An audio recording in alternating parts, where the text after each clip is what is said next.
What's up? What's up? What's up? What's up? What's up? What's up? What's up? What is up? How are y'all doing today? It is Friday, and y'all know what that means. That means we're gonna have us a good old time tonight. I am your host, Emmanuel Eman Noisette, and I want to thank each and every one of you for coming out to hang out with your boy.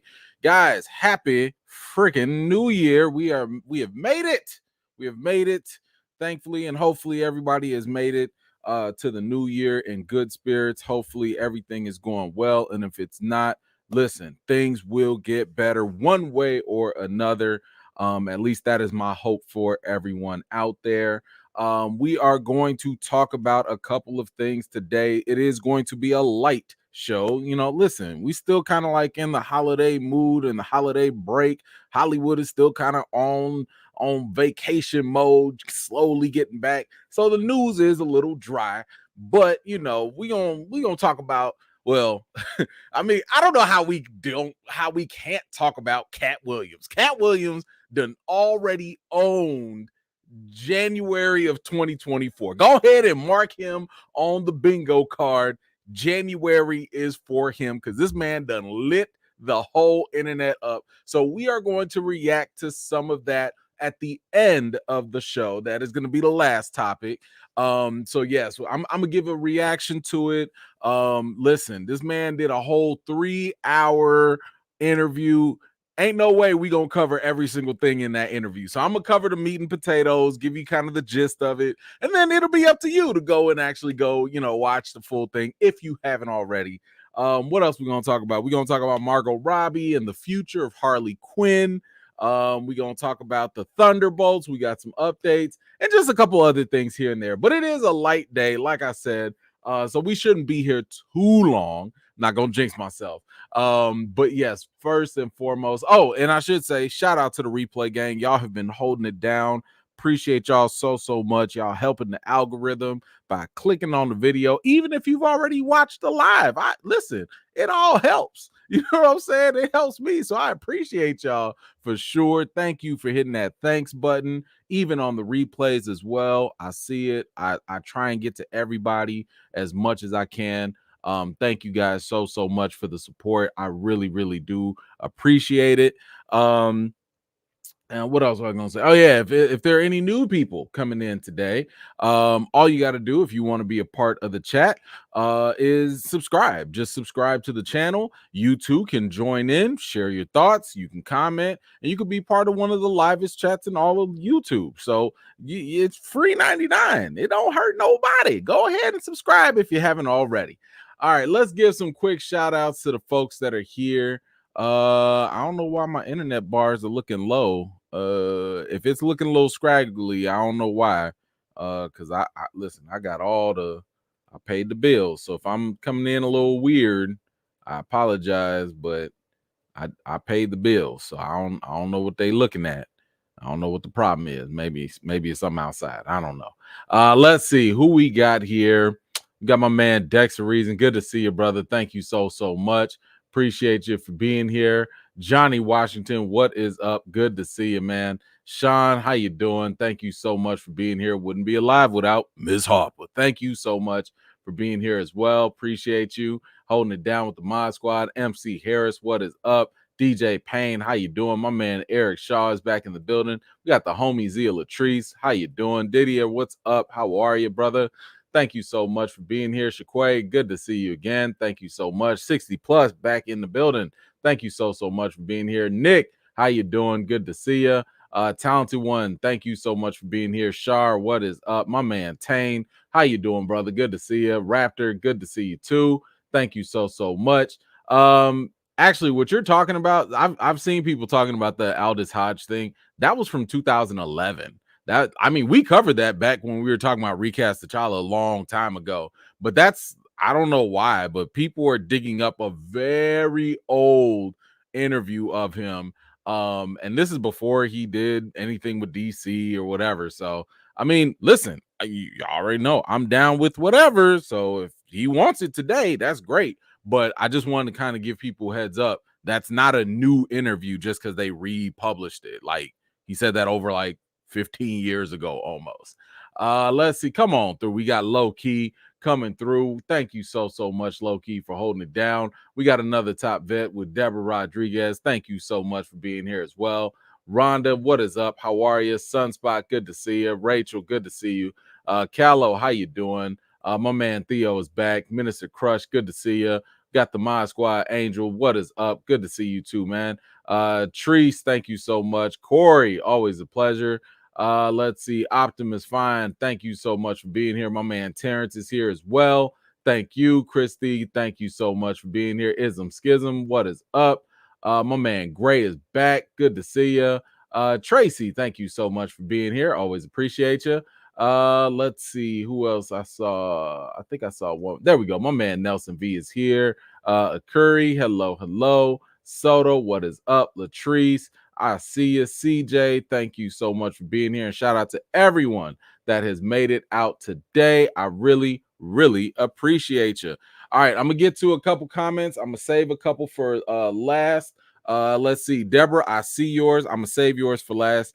Just because I know we got a lot to get through, but I will be touching on that very shortly. Natalie, what you got? I know we're watching Major's interview as an E-fam. Listen, yes. So just so people know, Jonathan Majors has agreed to make a he's doing a interview on Good Morning America, I believe this Monday. Only thing is that the interview they're breaking it up in parts, so you're only going to see some of the interview on Monday. I think they're breaking up they're going to give a little bit more on Wednesday, and then they're going to release the full interview like on Thursday, so right on time for Friday. So we'll be here on Friday, and if there's anything interesting in there, then absolutely I will be covering that for sure. And I see Nelson is backing that up. Thank you so much to you both for that. And like I said, Deborah, I will save yours for a little bit later on. All right, let's get to some of the quick stuff here. It's nothing major. It's just, some like light news. So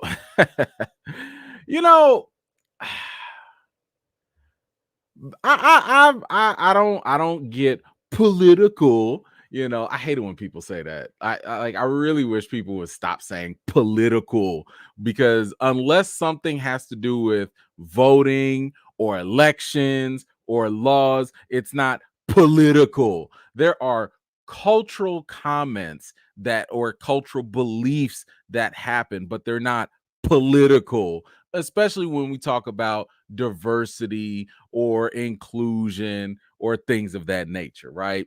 So that's why I tell y'all I'm not woke, I'm woke-ish. Like I sprinkle it in here little by little, but especially when it has to do with the movie industry. And I don't think I'm really saying anything brand new when I say that the movie industry has been dominated by old white men for decades. I mean, that's just the way it's been.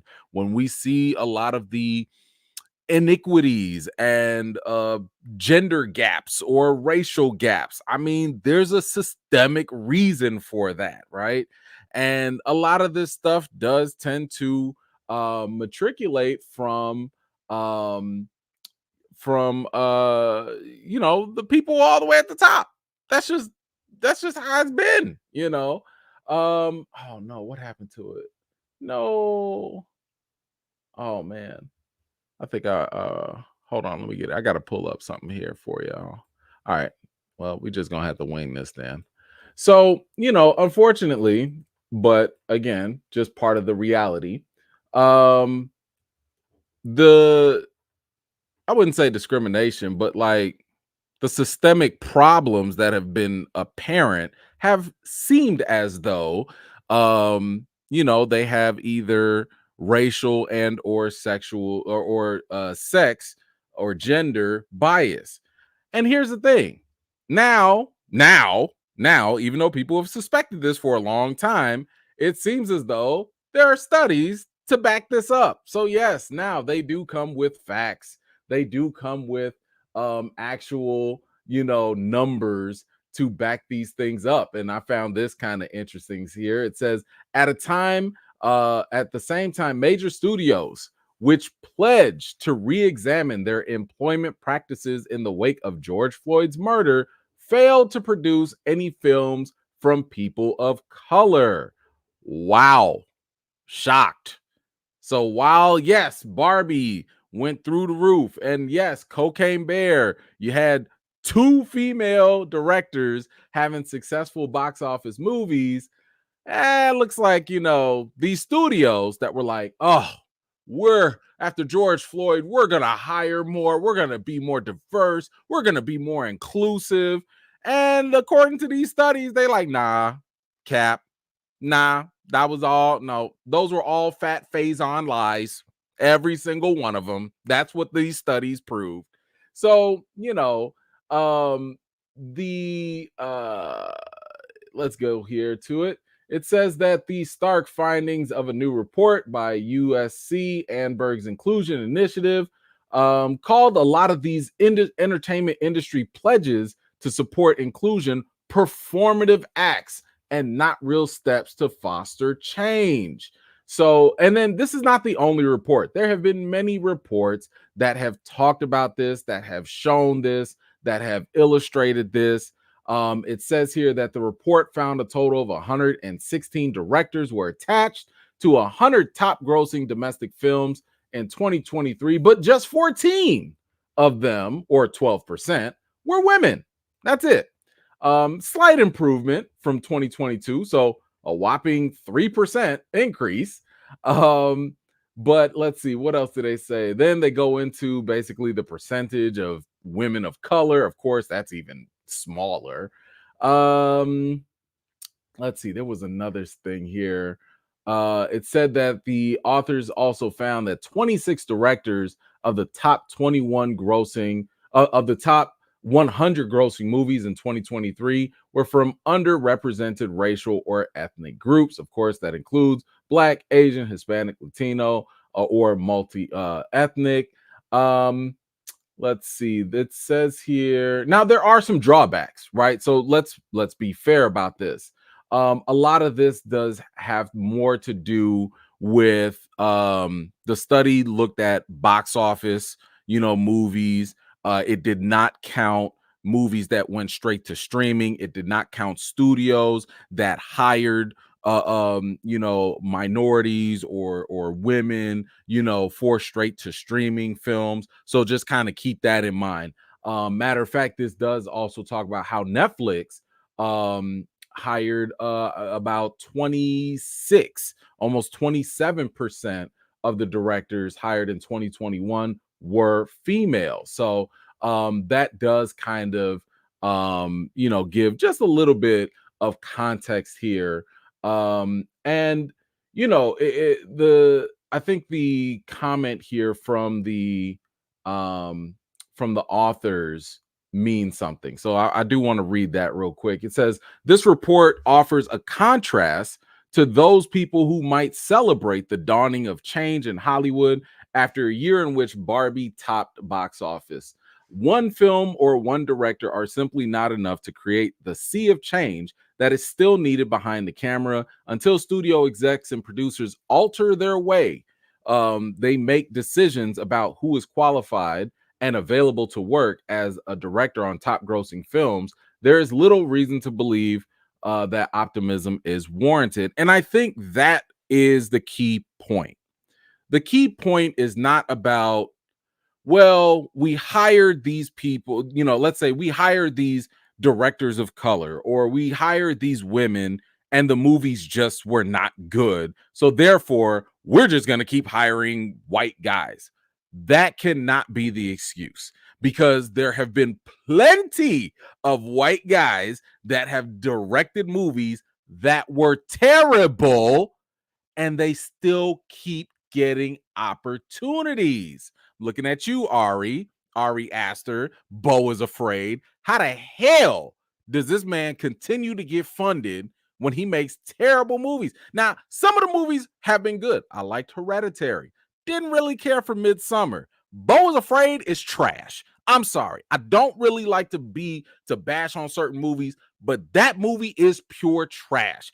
That movie is the epitome of whatever privilege is out there in Hollywood, because my God, some studio, A24 gave this man millions of dollars to make this movie with Joaquin Phoenix, and it was terrible. Okay. So it is a question of perception from the people in charge, and they have to realize, hey, if you never give these women or minorities a shot to actually be in charge of these films, then all you're doing is perpetuating the mindset that only these select few types of directors are good.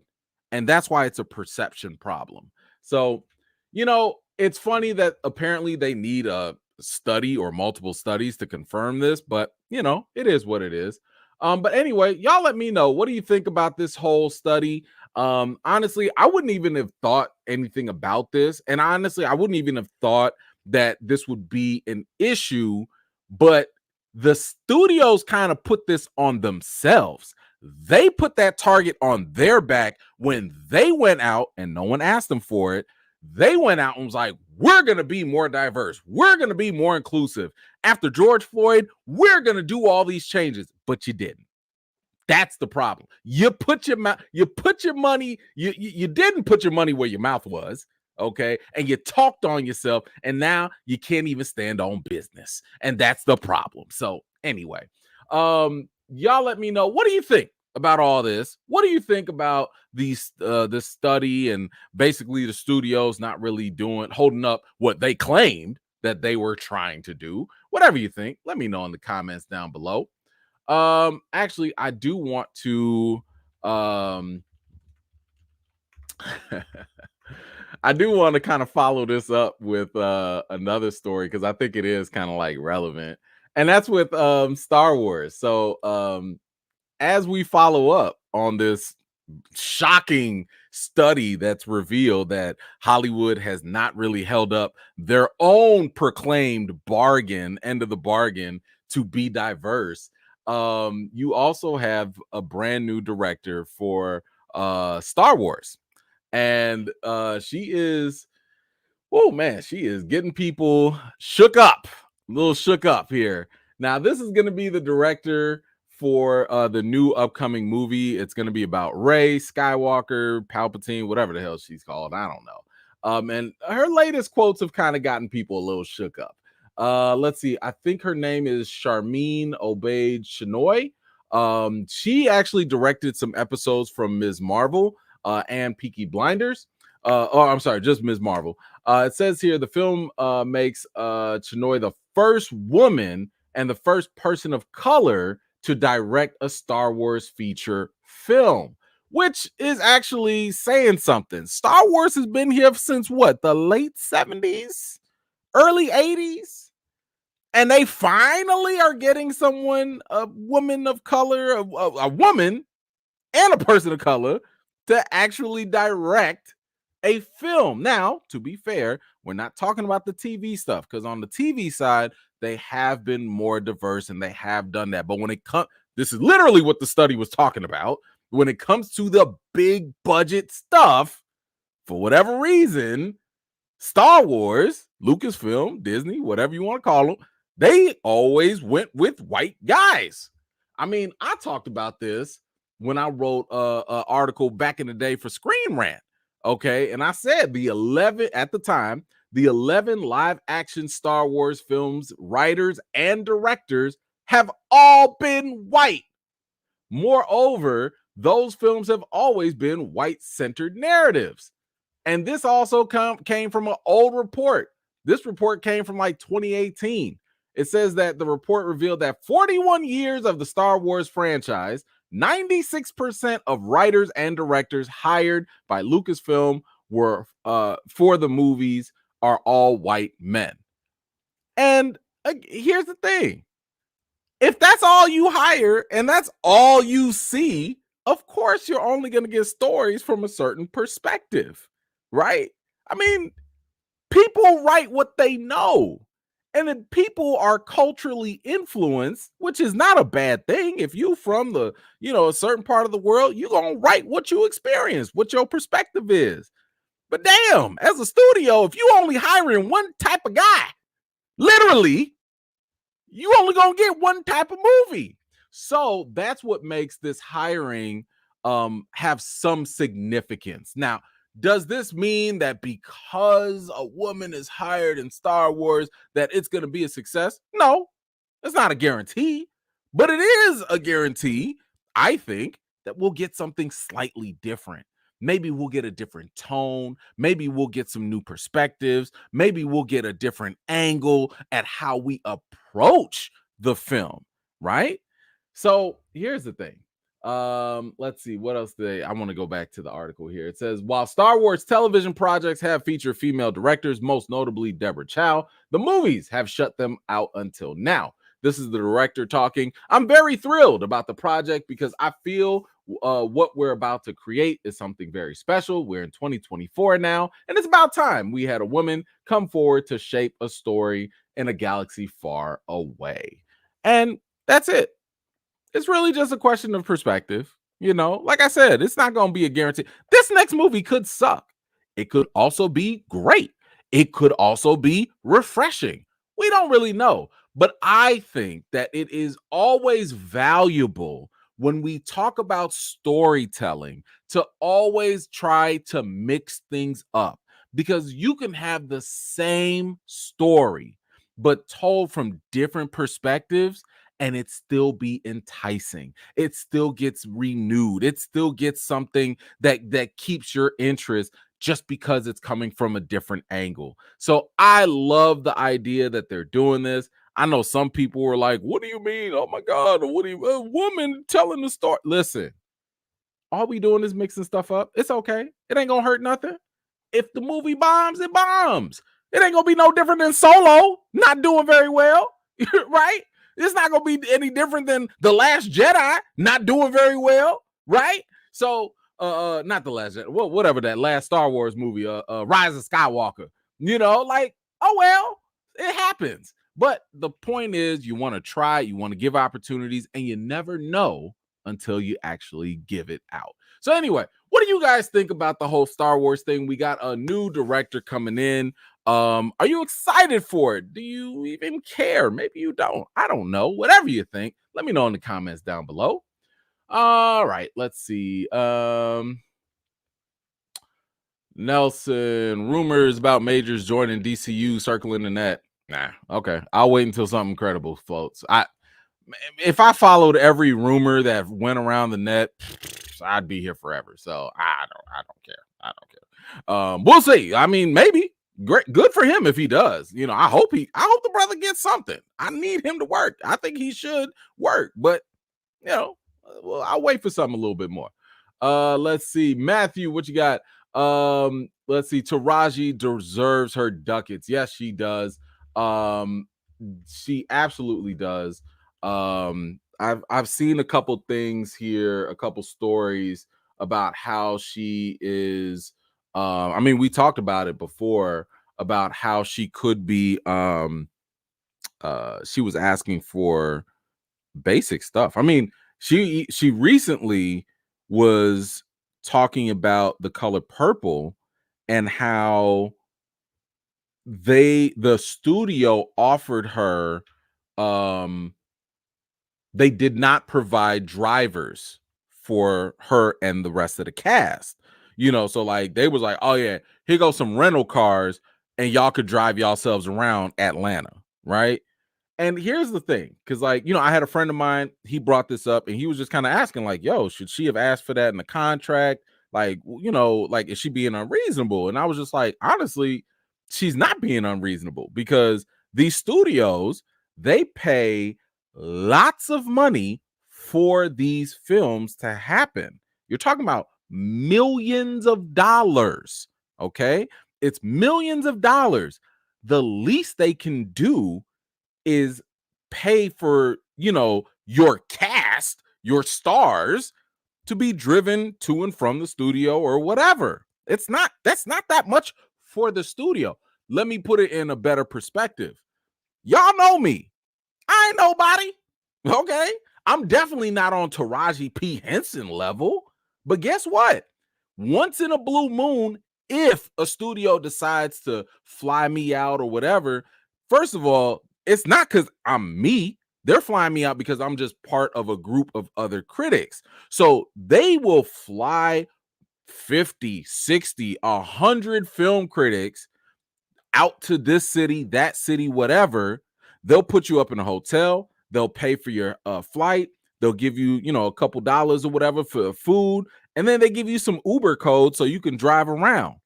If they could do that for little old me, who's a nobody, you can't do that for Taraji P. Henson.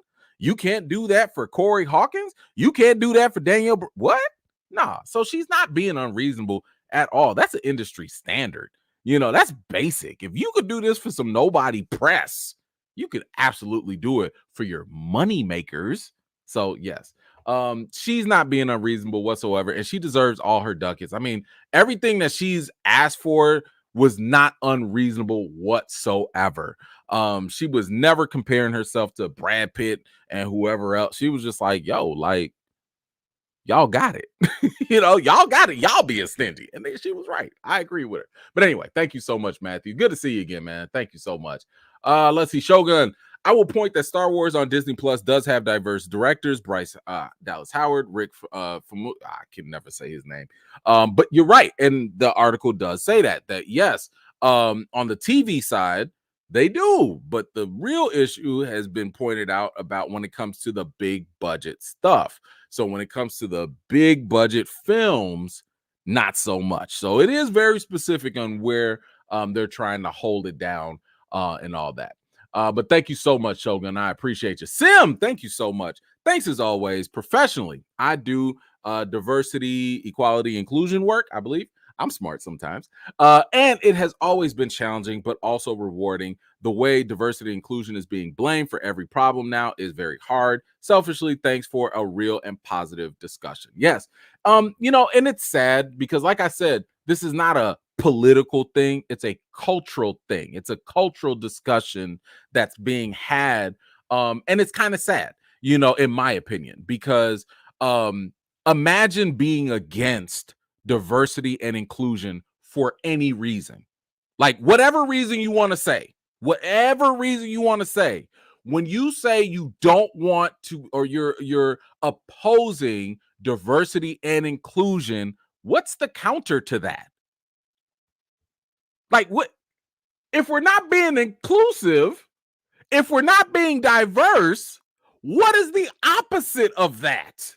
Again, it doesn't matter what your reasoning is. What is the opposite outcome? Think about what people are arguing for. I'm talking about as the end result. Because people can spin whatever they want. Well, it's not fair to do this, and it's not fair to do. You can argue whatever you want, but what is the end product? You comfortable with that? Like you sleeping well at night, but with that end product. So anyway, but yes, I understand. And again, when it comes to the film industry, like I said, this is something, and I've said this actually not even just for film, I've said this for any business. Okay, when you're, let's say, a bank, or you are, I don't know, a computer company, whatever it is, your job is to literally just do your business, right? If you're a bank, cut them checks, give me my money, you know what I'm saying? Do whatever. If you sell cars, man, sell them cars, buy them cars. That's your job. If you a movie studio, make movies. The moment you step out of bounds and start making claims that involve social issues, you put yourself on the hook. Now, not only do you need to sell me my car or sell me my computer, but you also better keep in line culturally, politically, socially, with whatever that thing is that you put yourself out on. So if you say like, oh yeah, we care about the environment, I bet you better be carbon neutral. I better be seeing you donate to causes. I bet, you know what I'm saying? Because you put yourself out there. So these studios, wasn't nobody really, I mean, people were calling out Oscar so white and stuff like that, but I'm just saying they put themselves in that bucket. They put themselves in that corner. to sit here and talk about we're going to be more inclusive and diverse. And now, and I'm Sim, I think you would you understand this. You starting to see in different companies and stuff like that, there was a huge hiring for DEI work and stuff like that. And now they're trying to roll that back. So anyway, thank you so much, Sim. Always appreciate you. Let's see, here we go. What do we have? Wraith, who we got? Chris Gore, who is that? Thinks that the upcoming Rey Star Wars movie has been canceled and the director took it upon herself to promote it in order to get it uncanceled. Should I know who Chris Gore is? Who is that? Oh, that guy. Okay, I've seen him around. I don't really know. I don't really follow Chris like that, so I've seen him around though. But I mean, and I'm not saying this disrespectfully, but I'm like, are we supposed to put weight on that?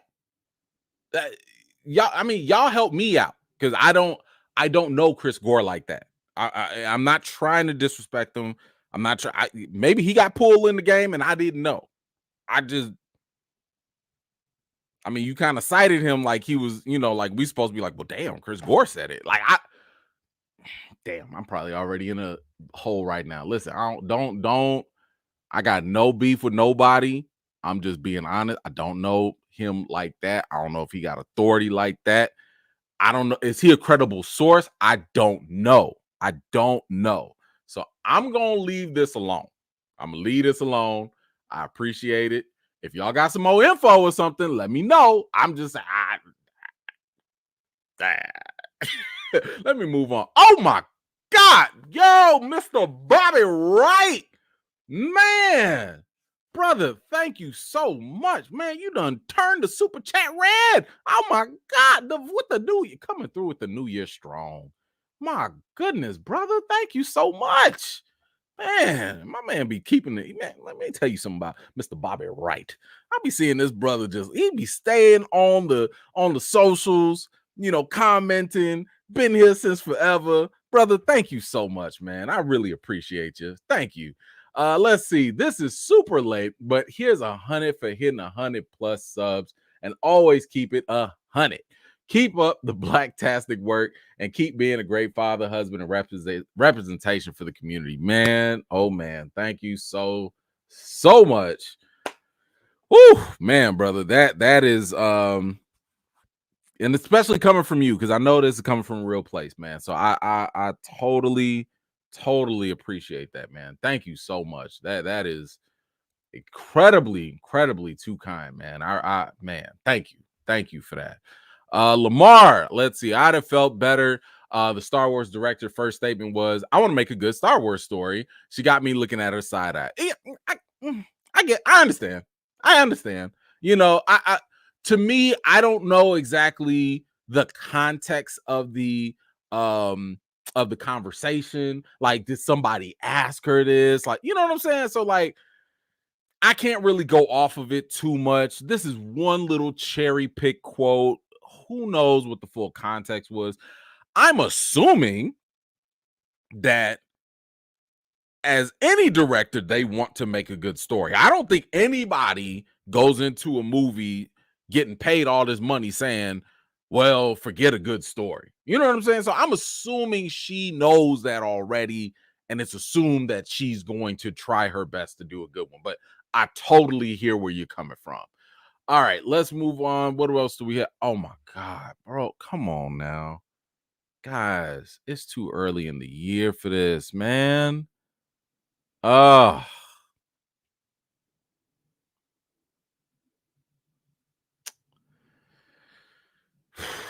Come on now. Guys, you got to slow down.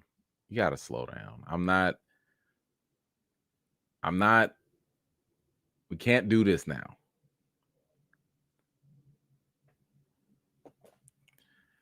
Minister Crush, thank you. Because you've been a real one for a long time as well. Like just constantly tuning in, commenting, Jesus. Okay. Stop. Give me a sec. Cause y'all be ganging up on a brother. I don't be ready. This is I could do like one a year. One a year. Okay. Thank you. Thank you, brother. I appreciate this so much. Cause y'all don't, man, like y'all don't have to do this. And um the fact that y'all just be so freaking generous.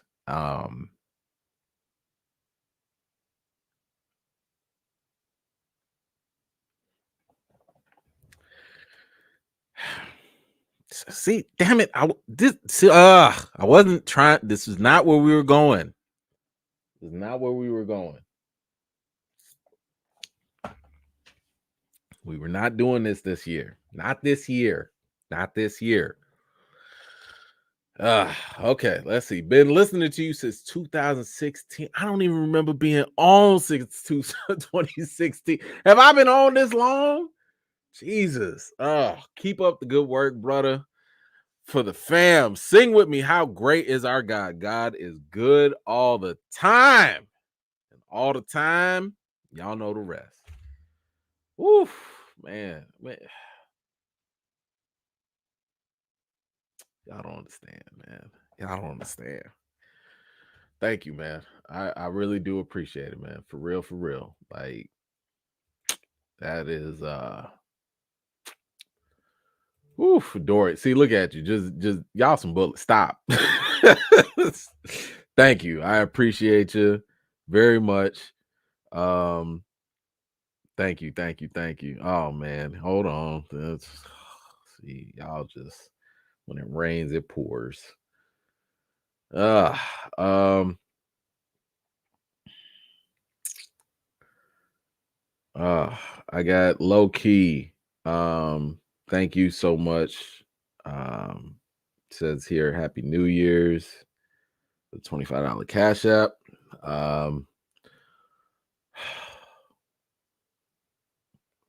Come on, man.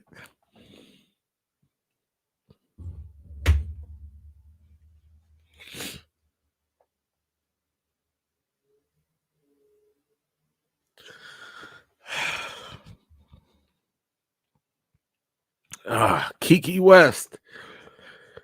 The $150 Cash App.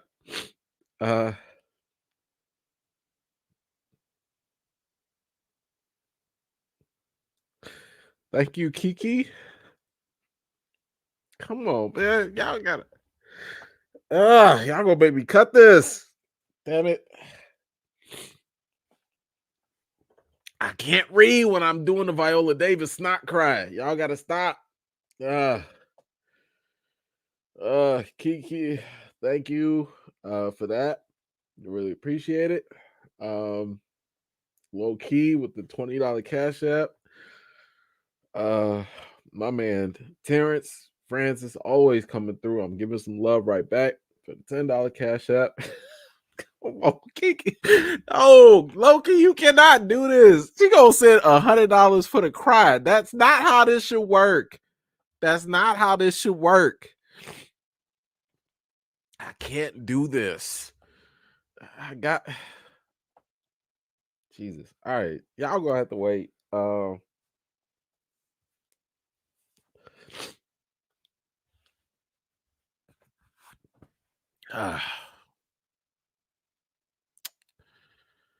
You guys are really a blessing, you know.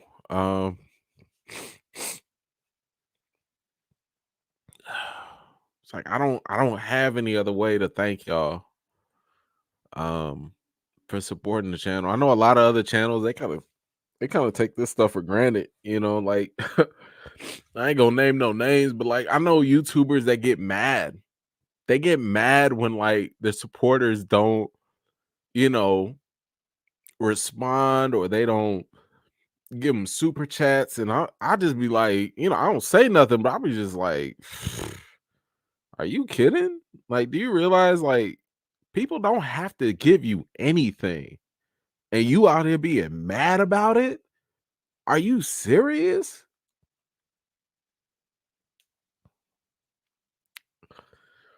Uh, that's why, like, you know, um, just full disclosure, like I was just my friend just called me and he was like, "Hey, are you going live tonight?" And I was like, "Man, I don't know, because I was just a little tired and I was looking at the news and I was just like, feeling bad because I didn't know if I could put on a show. I didn't know if I had enough to entertain y'all. Because to me, I'm like, if I can't give y'all a good product, what are we doing? You know,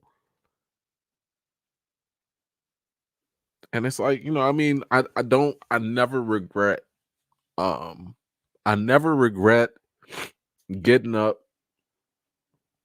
putting 2, 3, 4 hours, whatever prep time it takes, because you guys are worth it. You know, um, and yeah, uh, oh man, I can't even look. I can't even look. T- Terrence, thank you again, brother. $20 for how can we thank you, man? Listen, y'all think being here, giving me y'all time is everything, because y'all don't have to do this. Y'all don't have to. I mean, um, it's Friday night. Y'all could be out there having fun. Y'all could be clubbing if you're old enough, young enough. I don't know. Um, so it's just a privilege and an honor for me to even have y'all attention, at all. Out of all the hundreds of thousands of people out there that y'all could be listening to, watching, y'all choose to hang with me. Like that's thanks in itself. This right here is just it's just it's bonus. It's bonus. Uh I should be able to get y'all got me out here looking like Viola. I don't like it. I don't. This was not the plan. This was not the plan. Okay. Let me get through these. Thank you, Dorian. Appreciate you. Sim, here we go. I don't think you understand just how much this space means to folks. At least I know it means a ton to me, and how you show up matters. Love you, E man. Love you too, Sim. Thank you so much. Thank you. I mean, it's funny because I didn't set out to create a space. Like, this was all organic. This is all authentic. You know what I'm saying? Like, there was never a plan of like, hey, let's create a safe space and let's just have fun. Nah, man, it was just, man, I want to talk about some movies. You know, that's all this was. And everything else, like, everybody just came together just so organically. And it's just such a beautiful thing. This is, man, like I've seen other people's chats and stuff, and I'll be looking at them like, y'all not like the E fam. Just kind of like, I know it's a little uppity sometimes, but I'll be like, ugh, like y'all don't even crack jokes. Y'all don't even talk to the host. Like, y'all just be shit. Y'all just be chit chatting. It's just not the same. It's not the same. Thank you so much. JN, thank you. Let them Sterling hey, Brown tears. Yeah, I'm getting very, very close to that. Yes, thank you. Thank you. Thank you. Thank you. Alib, E-Man, the E-Fam Avengers. No, you don't have to do this. You don't have to work as hard as you do with a 9 to 5 whole family and a dog. By the way, he stank. Oh my God, Kobe stinks. It's not much of an update, but this is the time when he's starting to shed. He sheds twice a year, right before winter and then right before summer. And when I tell you, we took him to go get groomed at least 4 weeks ago. And usually I keep him on a rotation where he gets bathed every 6 weeks. And this man, within 2 weeks of being fully bathed, stunk up the house because he's getting a new coat. He smells like feet, corn chips, hot dog water, and booty crack sweat with a sprinkle of outside. He stinks so bad. His scheduled appointment is tomorrow, so I'll be taking him there, but it's so bad. I've been trying to de-shed him and stuff like that, trying to help this process go. He got our living room funky, and y'all know Miss Noisette does not play with that. Ooh, anyway, thank you for that. Let's see. You give yourself. Sorry, I went on a whole tangent because you just triggered me with that dog thing. You give yourself, which is the greatest gift, because your heart is who you are. Thank you so much, Ali. That really means a lot. I really appreciate it, and I appreciate your contributions as well. Like you be helping me come up with topics, and just supporting the chat. Thank you. Like that goes a long way too. Shar, come on. Good content deserves acknowledgement. Thank you so much, Shar. And I appreciate you always coming back as well. Didier, what you got? I'm not gonna Roy Firestone you. Just want to show some love. Thank you. Thank you. Thank you for not trying to, push it to the limit. I appreciate you, brother. Natalie, I got 5 on it. Thank you. First live of the year, and we already made E-Man fold. See, I'm just a sucker. That's all. Somebody play a Mackie clip to reset the room. Why? See, how you go from this to danger? You just went from everything was cool to danger level. Why you gotta introduce the chaos? Why do we need to go there? Oh my goodness. Callow coming through with the super sticker. I appreciate you. 60 plus. We appreciate the quality you put into your work. I always look forward to your Friday lives. Keep them coming, EFAM. Thank you, 60. I appreciate you as well. Really means a lot. Let's see. Nelson V. Y'all gonna make this a 3 and 4 hour live. This was not the plan. I was supposed to be in and out. Appreciate you, E-Man. And Blade and the other movie is still on my watch list for 2024. See now. We was going good. Everything was going good. How you go into the new year and you can't watch 1.5 hour movie? Nelson, what is happening? What is happening? Bro, you just gotta watch. And the other movie, The Raid. You called The Raid one of the greatest action movies of all time? The other movie? Like what? Am I a joke to you? Am I a joke to you, sir? Lord, the disrespect. Yikes. Woo, Nelson, I'm gonna pray for you. Jay, what you got? Can't wait for your Madam Web review. Don't wait long. Don't wait long for that at all. That's one of those. Am I gonna review it? I don't know. The trees, while we do appreciate the occasional E-Man tears, it's truly all love. We appreciate the space you've created. Thank you so much. Listen, this space wouldn't be nothing without y'all. So that is the God honest truth right there. Lord, man.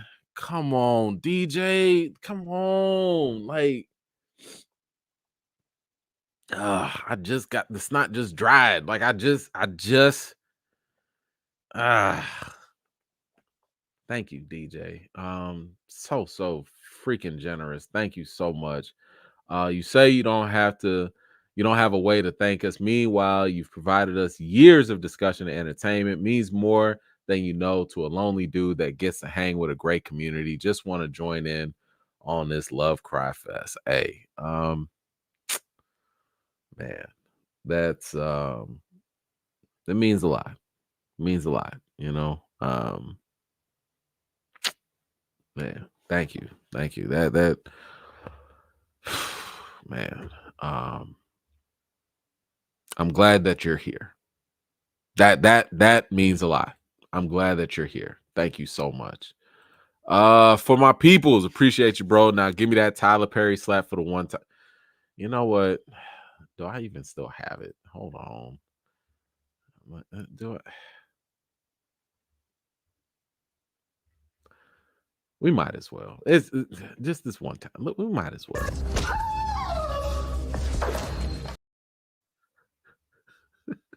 It's still funny. It's still funny. It is still funny. It is still worth. Look, the video gonna get demonetized, but whatever. It was worth it. I don't care. I don't care. It was fine. Thank you. Thank you so much. There you go. You got it. Oh my gosh. Dorian for the description of Kobe's stat. You're welcome. Now, and listen, it's bad. It's bad. Okay. I can't even go downstairs sometimes. It's bad. Storm Shadow. Oh man, brother. Thank you so much. Thank you for all you put into this. Never too early to get your flowers, man. Thank you so much. I appreciate you, and I appreciate you holding down the Mod Squad as well. Man, thank you. Okay. All right. Okay. Hold on. 60. Also wanted to shout out the Dynamic Trio. Yes, shout out to the Dynamic Trio. Indeed. Thank you, guys. Thank y'all so much. Really appreciate y'all. You have no idea. No idea. I'm probably gonna go cry to Mr. E-Man a little later tonight and be like, man, you should have seen what the chat did. I can't believe it. You know. Oh man. Okay. Back. Hold on. My eyes are dried now. Okay. No more snot. Let's get back. Matt, look, perfect topic. Serious. Let's get serious. So I think that for a long time, when it comes to The Rock, The Rock has had a very interesting relationship when it comes to his roles in Hollywood, right? The Rock is one of the highest paid actors in the industry, if not the highest paid. And for a lot of his movies, you know, he came in a little rocky, you know, in the beginning, but over time he started to find his stride, which was to do more of the action heavy stuff. Then he started to kind of lean in with Kevin Hart and do more of the comedic physical comedy stuff. And you know, for the most part, whether his movies were cool or not, they've been working. You know, now Black Adam didn't do as well. It was still number one on iTunes. Shout out to iTunes. But The Rock is kind of at this point in his career now where he's thinking like, yo, enough is enough and it's time for a change. So he has taken on a new film. We talked about it before. The film is called The Smashing Machine. And it's who is it? What's the guy's name? Kerr. I forget the guy's name. It's something Kerr. He was the UFC fighter who was a champion, but I guess he went down like a really dark path, whatever the case is. But The Rock decided to basically do his biopic, right? And he's going to play him. Now, this is a very sharp turn from the Jumanjis, Jungle Cruise type of films, you know, Hobbs and Shaw type of films that The Rock has done. So he's actually kind of spoken out on this and given us a little insight as to why he's making this change now. Excuse me.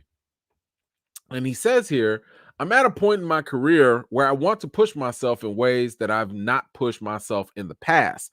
I'm at a point in my career where I want to make films that matter, that explore a humanity and explore and struggle and pain.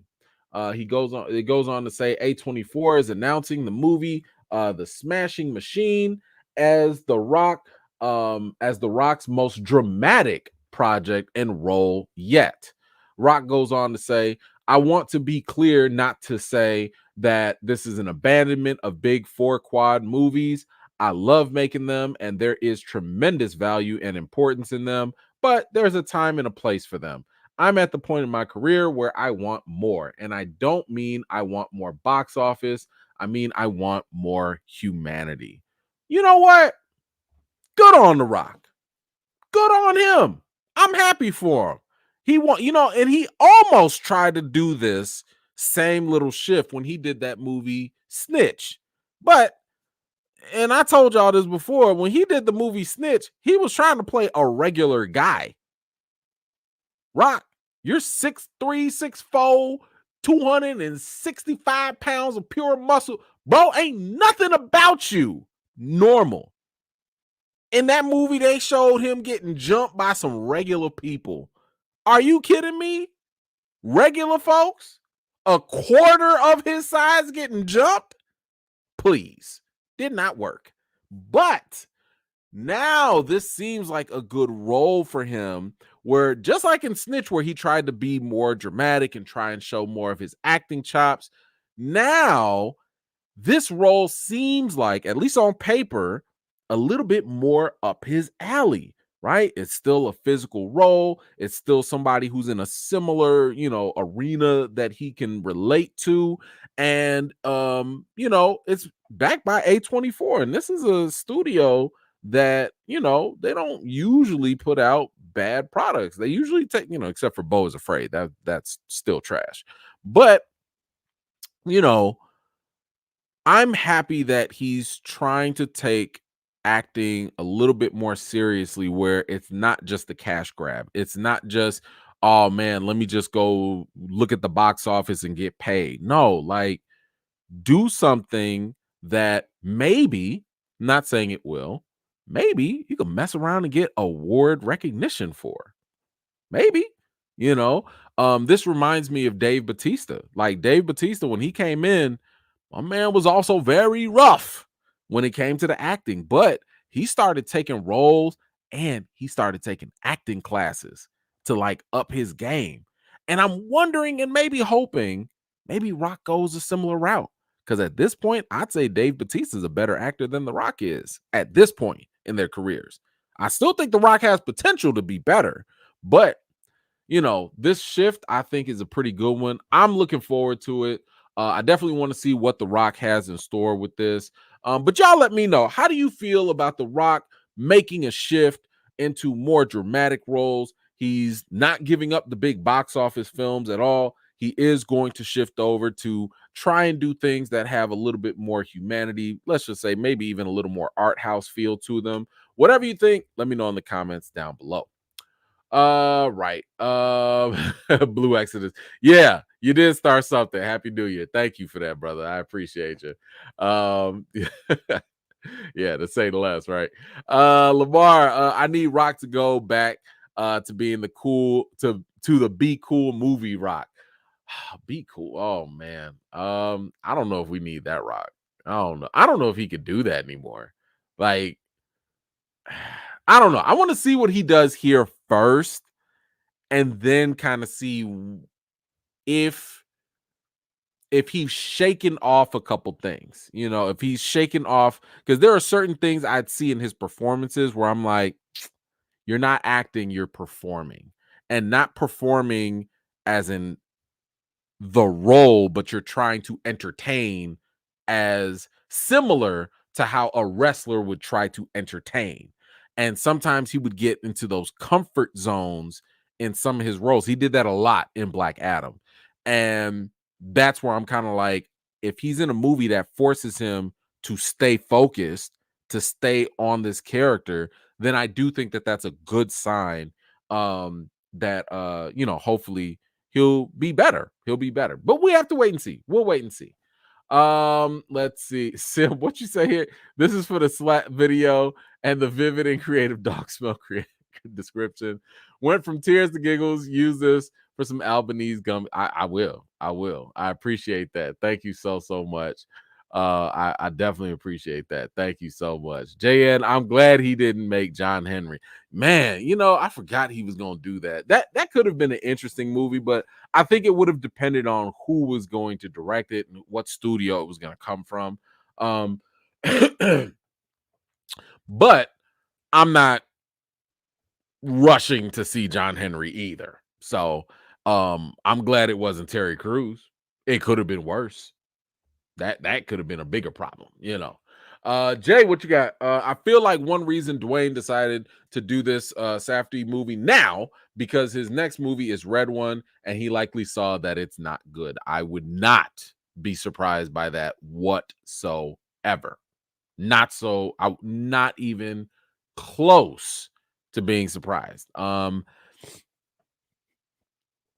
already told y'all that one of my suspicions, or I won't say it's a red flag, but I'll say it's a yellow flag, is when he has his production company involved, $7 Production. I love their story and where they came from, but when I look at their track record, I'm not talking about box office, I'm talking about the quality of the films. That gives me a yellow flag of caution. And whenever, again, make your money, bro. I'm totally with that. But when I see that associated with a project, I'm kind of like something. I don't know, So I'm with you on your suspicion. I'm with you on that. I don't think it's far off whatsoever. All right. Tony, I see your comment. I'm gonna save that with Deborah. Don't worry, I got y'all in the back pocket. We're gonna get to you a little bit later. So don't go away with that. Thank you so much for your contribution. What else do we have? Let's see. JM, what'd you say? You never lied. Why didn't Katt go in on Terry Crews? I don't know. But we have plenty to talk about with Katt Williams coming up. Plenty. I tell you, plenty. So don't you worry about that. All right, let's move on to the next Thunderbolts update. In case you didn't know, Thunderbolts is going to be one of the upcoming MCU movies. The movie was announced back in I want to say a year or two ago. It was like last year at D23, and it was supposed to be basically all these super soldiers. You had the Red Guardian, Ghost, Yelena, Winter Soldier, Bucky. You got all these people kind of coming up, and we didn't know what they were doing or what their mission was. And there was a lot of suspicion that Stephen Young, remember him from Beef. You remember him as Glenn in The Walking Dead. He was supposed to have a prominent feature role in Thunderbolts. Now, a lot of people, the rumor started that he was going to be Sentry. And Sentry is basically the Superman of Marvel Comics, except he's crazy. Like, that's the only difference, right? And a lot of people kind of shunned that. It was like, what? Because the way Sentry is drawn, he's drawn as like this white guy with muscles, white hair, a blonde white guy. So you're taking this Asian guy and maybe you give him blonde hair, but like some people are like, why you race swapping? Whatever. I already told y'all I don't really care about race swapping unless the race is integral to the character. Just like it's so stupid when people say, why can't Black Panther be white? Like, that's stupid because they need to be from Africa, Wakanda, and they're typically black. So that is that's one of the reasons why. Or Dr. Doom. You can't go having an Indian person playing Dr. Doom. This man is from the Caucasus in Eastern Europe. Like, he needs to be white. It's okay. Let Dr. Doom be white. That's one character that needs to stay white. But anyway, so Steven, he had kind of been rumored. Nothing was ever official that he was going to do anything. But if y'all recall, and I played this on the channel a while back. Let me see. Do I still have that video? I don't know if I still had the video or not. But I played this for y'all a while back where I think I do have it. Matter of fact, let's play it now. I can play it. And Stephen Young. Yeah, remember him? Robert Kirkman. So this is the guy that made Invincible. So he went on somebody's YouTube, something, I don't know. But my man started talking. He started talking about this secret role. Okay, keep in mind this was a secret role. And he started talking. Just to refresh y'all memory, this is what he said. Is playing the Sentry in a movie. I saw that. Yeah, I saw that. That's coming up. That's going to be pretty exciting. Yeah, he called me. He went in for a costume fitting. I hope I'm not. I don't think this is a spoiler or anything that'll get anybody in trouble. I don't know. Maybe we'll see. I don't care. I don't work for Marvel. What are they going to do to me? Yeah, He called me and he said, I just came back from a costume fitting for the Sentry. I guess I only do superheroes that are yellow and blue. He said he was at the costume fitting and was like, oh, crap. I forgot Invincible was yellow and blue. So, not so long after that, here we are. Because guess what? Stephen Young will not star in Marvel's Thunderbolts any longer. It says here he will not be suiting up for Thunderbolts, the anti-hero centric feature in the works from Marvel Studios. Yikes! Yikes! Now, coincidence? I don't know. I'm just saying, like, you had your mans straight up dry snitch on you. Okay. Now, let's not pretend. Let's not act like Hollywood folks don't talk. Okay. Now, I know that they probably signed NDAs, and I'm sure that they're not supposed to talk to other people about their roles. I get it. Man, it would be, first of all, it's not even like unrealistic that, you know, Robert Kirkman's the one in charge of Invincible. So that's kind of like the Kevin Feige of Invincible, right? And then you have Kevin Feige. So it's not crazy for an actor to talk from one boss to another boss, right? To be like, hey, man, I got this Marvel thing I'm working on, blah, blah, blah, blah, blah. Maybe I can't do the voice acting today. Maybe I got to do something else because I got to go do something for Marvel. You know what I'm saying? Or, hey, Marvel, I can't do this thing today because I'm doing this thing with Invincible. It's not unrealistic that these actors potentially talk to everybody. What they really don't want to happen is for this talk to be made public. That's what they don't want. And that's what Robert Kirkman just said. Screw all of that. Throw all that Kobe out the window because I'm on this random person's YouTube in front of hundreds, thousands of people, and I'm just gonna put the business out there. We just laying it out there, bro. So anyway, I still think that this was not much of a coincidence, but you know, some people are kind of thinking like, well, maybe. But Stephen Young has actually come out and he has addressed this himself and actually responded to why he dropped out. What did he say here? It says here he was citing last year's SAG-AFTRA strike as one reason behind his decision to drop out of the upcoming anti-hero film. He says, I think for me, time passing and things shifting kind of pulled me out of it, Young explained. But Jake Schreier, I know, is going to do an incredible job. I want to do a Marvel movie. Okay, so he's still interested. He says, it took a lot of drafts on email to make sure that I conveyed the sincerity of how sorry I was to back out. I think it's too early to say that. I probably pissed off too many people leaving. So I'm just going to say thank you for having me. I have some ideas, but I heard if you put it out there, you'll never get it. So I'll keep it close to my chest. Sir, we ain't even got to the segment, but how you capping already? It's 2024. We just started and we already doing the mini skinny fat Phazon lives. What are you doing? So it's a scheduling thing now? Okay, let's see. Maybe he's telling the truth. I don't know. Let's see. Hold on. I just want to see something real quick. Let's see. Maybe he got a lot of stuff in the works. I don't know. Maybe. Check this out. This is his IMDb. Let's see what you got coming up. Upcoming. Invincible. Okay, well, Invincible's already shot and done. Okay. Mickey, well, that's already done. It's in post-production. Love Me, I don't know what that is, but it's already completed.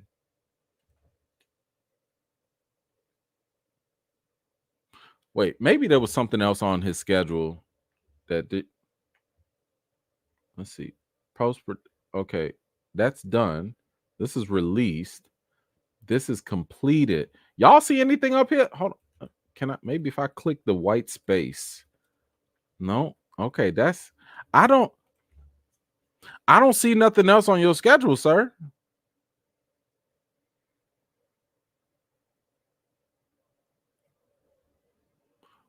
What didn't you have time for? Because all your stuff is done. You finished all your work. Where you going? What you doing? What's next? Because the resume is not saying nothing right now. I mean, maybe IMDb got to refresh. Let me refresh the page. Maybe I just let me hold on. Let me refresh the page. I'm gonna just refresh it. Maybe that's it. I'm just slow over here. That's okay. Yep. No. Okay. This refreshed a couple times. Yeah. Still nothing. Still only these little 3 that are already done. Okay. So yeah, he busy, y'all. He busy. Never mind what Kirkman said. Listen, I'm just playing. I don't know. Maybe Steven is telling the truth. Maybe he's telling the truth. That's fine. That's fine. Let him tell the truth. It's fine. Okay. I'm just saying I don't see it. But he said he still want to do a Marvel movie, so that's fine. Anyway, y'all let me know. What do y'all think about Stephen Young basically saying that he's out of here? Too much time has passed. It's not in his schedule. Y'all let me know. What do you think about this in the comments down below? All right, let's grab some here. Let's see. Anthony just got in. Please don't tell me I missed Katt. No, Katt's at the end. You didn't miss nothing. So thank you so much. Let's see. Nelson, is Gaia from Secret Invasion similar to Sentry? No. No, because Gaia from Secret Invasion is already overpowered and ridiculous. It makes 0 sense. But Sentry is like Superman. So Sentry is like one of the strongest beings, period. Sentry probably could give Captain Marvel the work. Okay, not the bad work, not that work, but she ain't trying to size up with Sentry. That's how bad of a problem Sentry could be if they follow the comics, if they go there. So I don't know. We'll see though. What do we? Oh. Are you serious? Come on. Yo.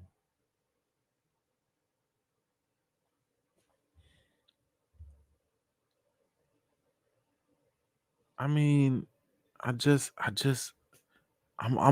out of snot. My God. Just thank you. Let's chat with wow. Thank you so much.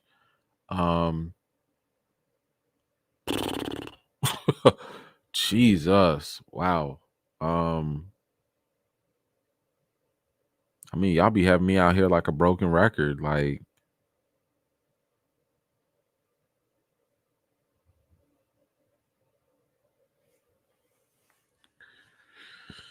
whew. Man. Thank you. Wow.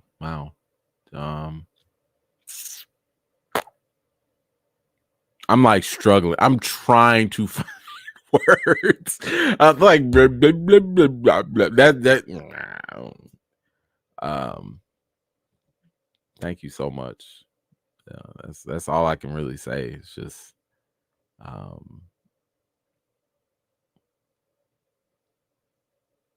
man, thank you.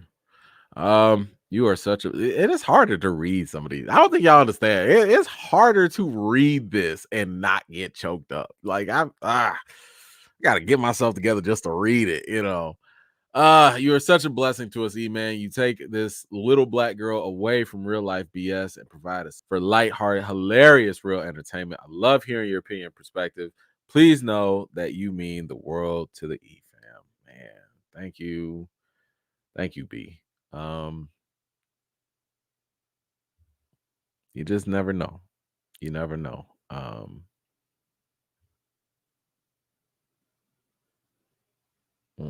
Thank you. That I mean, that's really, really, really generous. Thank you for that. Thank you. Really appreciate it. I appreciate that. Those kind words mean a lot. You know, it's always nice to know that whatever you're doing has some impact, you know.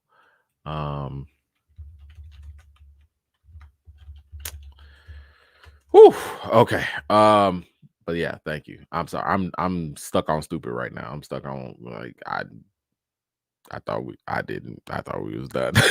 Like, I thought I got it all out. It's just oh man. Oh, thank you so much for that. I really, really appreciate you. I really do. All right, guys. Let's go to another one. Y'all might like this. Talk about Kang. Sorry. So when it comes to Kang the Conqueror, we know that Jonathan Majors has been given the exit from Marvel. And I don't think that should come to any surprise. You know, I've already been on record. I know some people are like super mad at Marvel. I know some people are like really like, oh, I'm boycotting. And that's fine. Listen, I told y'all could do whatever you want with your time, money, and eyeballs. Like, that's on you. But I've also said that, like, yo, Marvel stuck with him way longer than anybody else. And at the end of the day, at least they waited for some verdict. Now, I agree, and I've been on record saying I don't think that that the verdict is I don't think it's fair, because, you know, and you can go watch all the Jonathan Majors stuff that I've covered. Given all the evidence that we've had, given all the information that we've had, I saw two toxic people in a very, very bad relationship. According to the testimonies, she grabbed his stuff. He tried to grab it back. This is a tit for tat thing that I'm guilty of it. I'm sure I grabbed something from somebody at one point in my life, you know, but the fact that the DA only charged one side and the other side was found to be just as guilty, at least in the eyes of the police, I'm not a really big fan of it. But when it comes to the business side of things, I'm not surprised that any business would be like, we don't want to be associated with anything with potential negative press. That's just a part of the entertainment business. It has nothing to do with the legality of things. It has nothing to do with, oh, well, this is just a misdemeanor and it does not matter. This is a court of public opinion and the court of business PR. The optics are a whole other thing that companies have to deal with. So, you know, again, whether you agree or disagree with the verdict of the trial, that's irrelevant. What the businesses do for their own preservation and how they move on, that's a whole different conversation. It's a whole different thing. So if there's anything, especially, let's not also forget something. Let's not forget Marvel Studios. They work for Disney. They're under Disney. So it might not even have been a decision by Marvel Studios to eventually release him. It might have been Marvel saying, yo, can we at least wait? Can we just wait to see if he's guilty or not?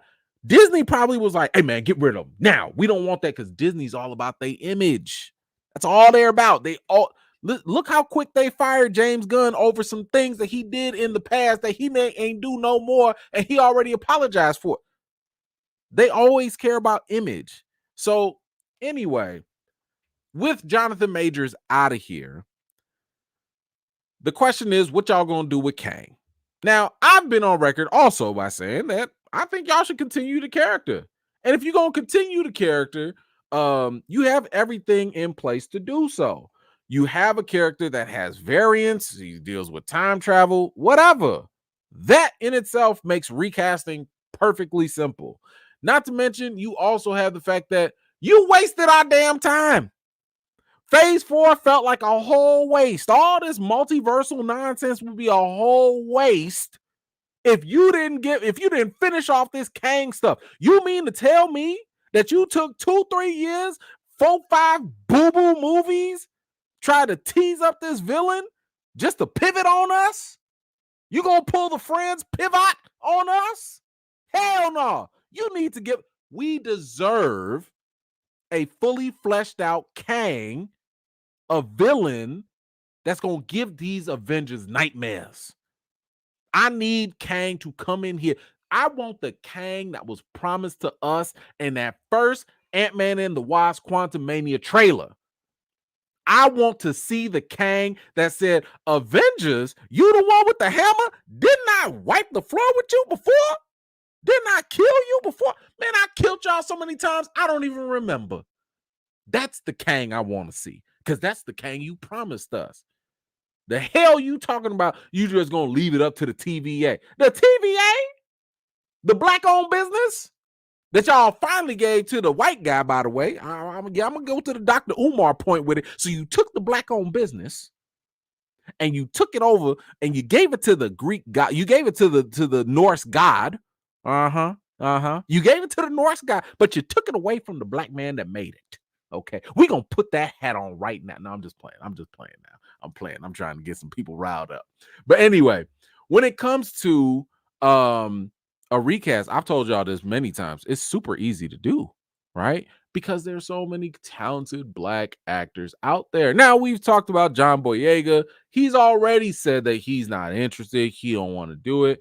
But a lot of people were saying that who else did they want? I forget who else they wanted, but listen, recently, one of the best names popped up, and I can't get any more down with this, and that's Coleman Domingo. His name has been circling, making the rounds, suggesting that he could be the next, at least he's under consideration. He's under consideration for the role of Kang the Conqueror. And when I tell you, I could not be any more happy if this is actually the case. I need y'all to understand. And I told this to him when I met him, right? Like, this was the first thing I told this brother when I met him. Coleman Domingo is one of those actors that when you talk about what range means, you look at him. When you look at the roles that he's taken on, it's very hard to say, well, you played, I'll give you two examples. What he did in The Color Purple as Mr. and what he did on the Amazon movie Rustin. Those are two completely different characters. There's no way you could look at both of those characters and be like, oh yeah, they're very similar. They're not, because that dude has range. And that's what you need for a character like Kang the Conqueror. Now, there was also an interview, I want to say it was about like a year or two ago, where, and this is before any of this talk even came up, Coleman was asked, you know, do you want to play Marvel, DC, anything like that? And he was like, hell yeah.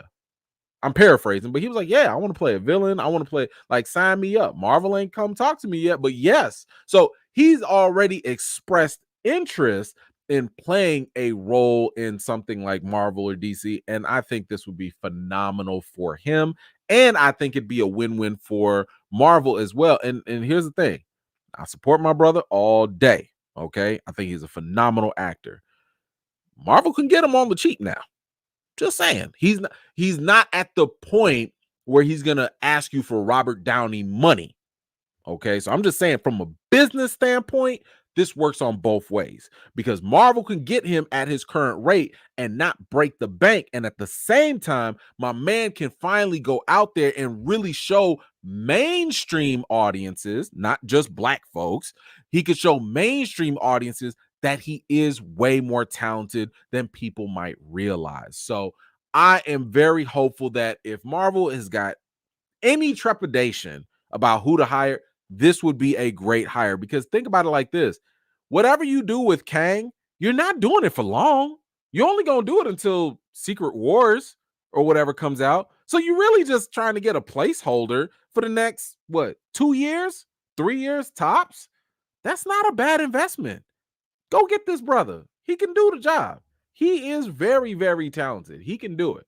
So anyway, what do y'all think about Coleman Domingo potentially playing the role of Kang the Conqueror in the MCU? Do you like the choice? Are you a little skeptical of it? Maybe you need to see more of his stuff. I don't know. Whatever you think, let me know your thoughts in the comments down below. All right, let's move on. Oh, snaps. Hold on. Oh, here we go. Miss Harper. Thank you so much, ma'am, for the $25 Cash App. Says, thank you for your quality content. Virtual high five. Thank you. Bam, right back at you. Appreciate you always, Miss Harper. Thank you so much. Who else we got? Ism, what you got?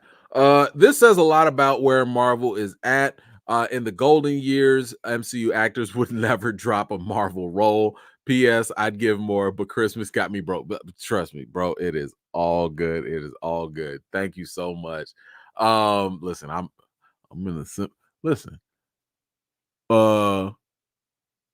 My daughter's birthday. Let's see, I got Justin. Actually, all of fall we're screwed because for our family, everyone's birthday is like in the fall.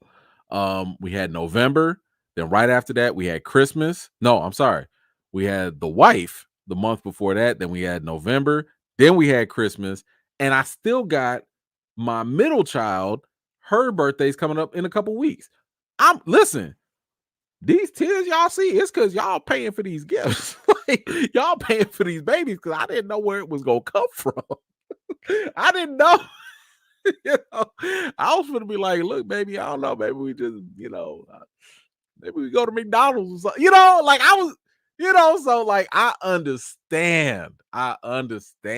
So yeah, you ain't got to tell me, man. I totally get it, but you're not wrong. You're not wrong. I still think that there's more to the story, and we probably will never hear about it, or we won't hear about it for a long time, but we'll see. We'll wait and see. Of course, there'll be a tell-all book sometime later, as there always is. Let's see. JN, rumor is that the entire Wonder Man could be recast very soon. I wonder if they offered Yaya the role. So to my knowledge, nothing has actually been official with anything. Everything has been rumors. I think that the closest we've gotten is that Wonder Man was actually happening, and that the Shang-Chi director was supposed to still do it. But I don't think Marvel's actually confirmed anything at all. So with those rumors, I would just leave them alone because we have no idea what's going to happen.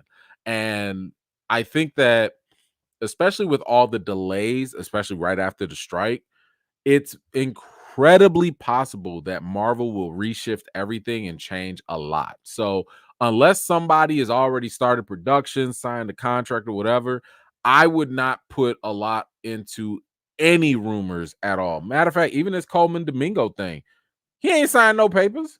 They just said that he's considered, and that's just a rumor that he's considered. So, take take so much salt with these things. Like, I barely give them attention because remember how they was doing with the Fantastic Four rumors? We had a new Reed Richards every other week, so I'm not driving myself crazy over none of these things.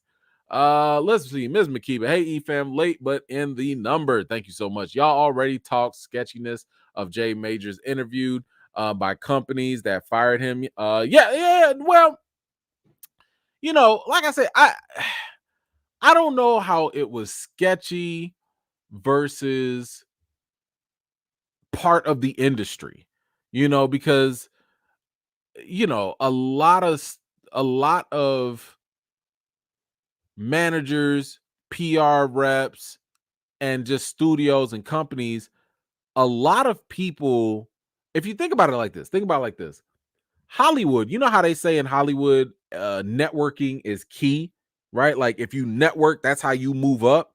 Well, it's kind of the same thing when it comes to self-preservation. So for example, if you worked with Harvey Weinstein, that's something you want to get away from, right? Because you don't want to be linked to that. And no, I am not comparing Jonathan Majors to, Harvey Weinstein at all. I'm just saying, if you are in a good situation, or if you are around a good, positive, high tracking, rising star, you want to be attached to that. If there's any murkiness, if there's any type of potential bad optics, forget legalities, just bad optics, you gonna get away from that. That's just the nature of business. That's why they say, like, yo, this business ain't for everybody. You know what I'm saying? Because they will eat you up and spit you out. You know what I'm saying? So I wouldn't say it's so much sketchy. I would say that's really just Hollywood. That's Hollywood. In a nutshell. Let's see. Anthony, it's funny how nobody is talking about how if Kang Recast would be disrespectful to Jonathan Majors. Yeah, convenient, isn't it? Very, very convenient. Nah, they would. They're not. They're not.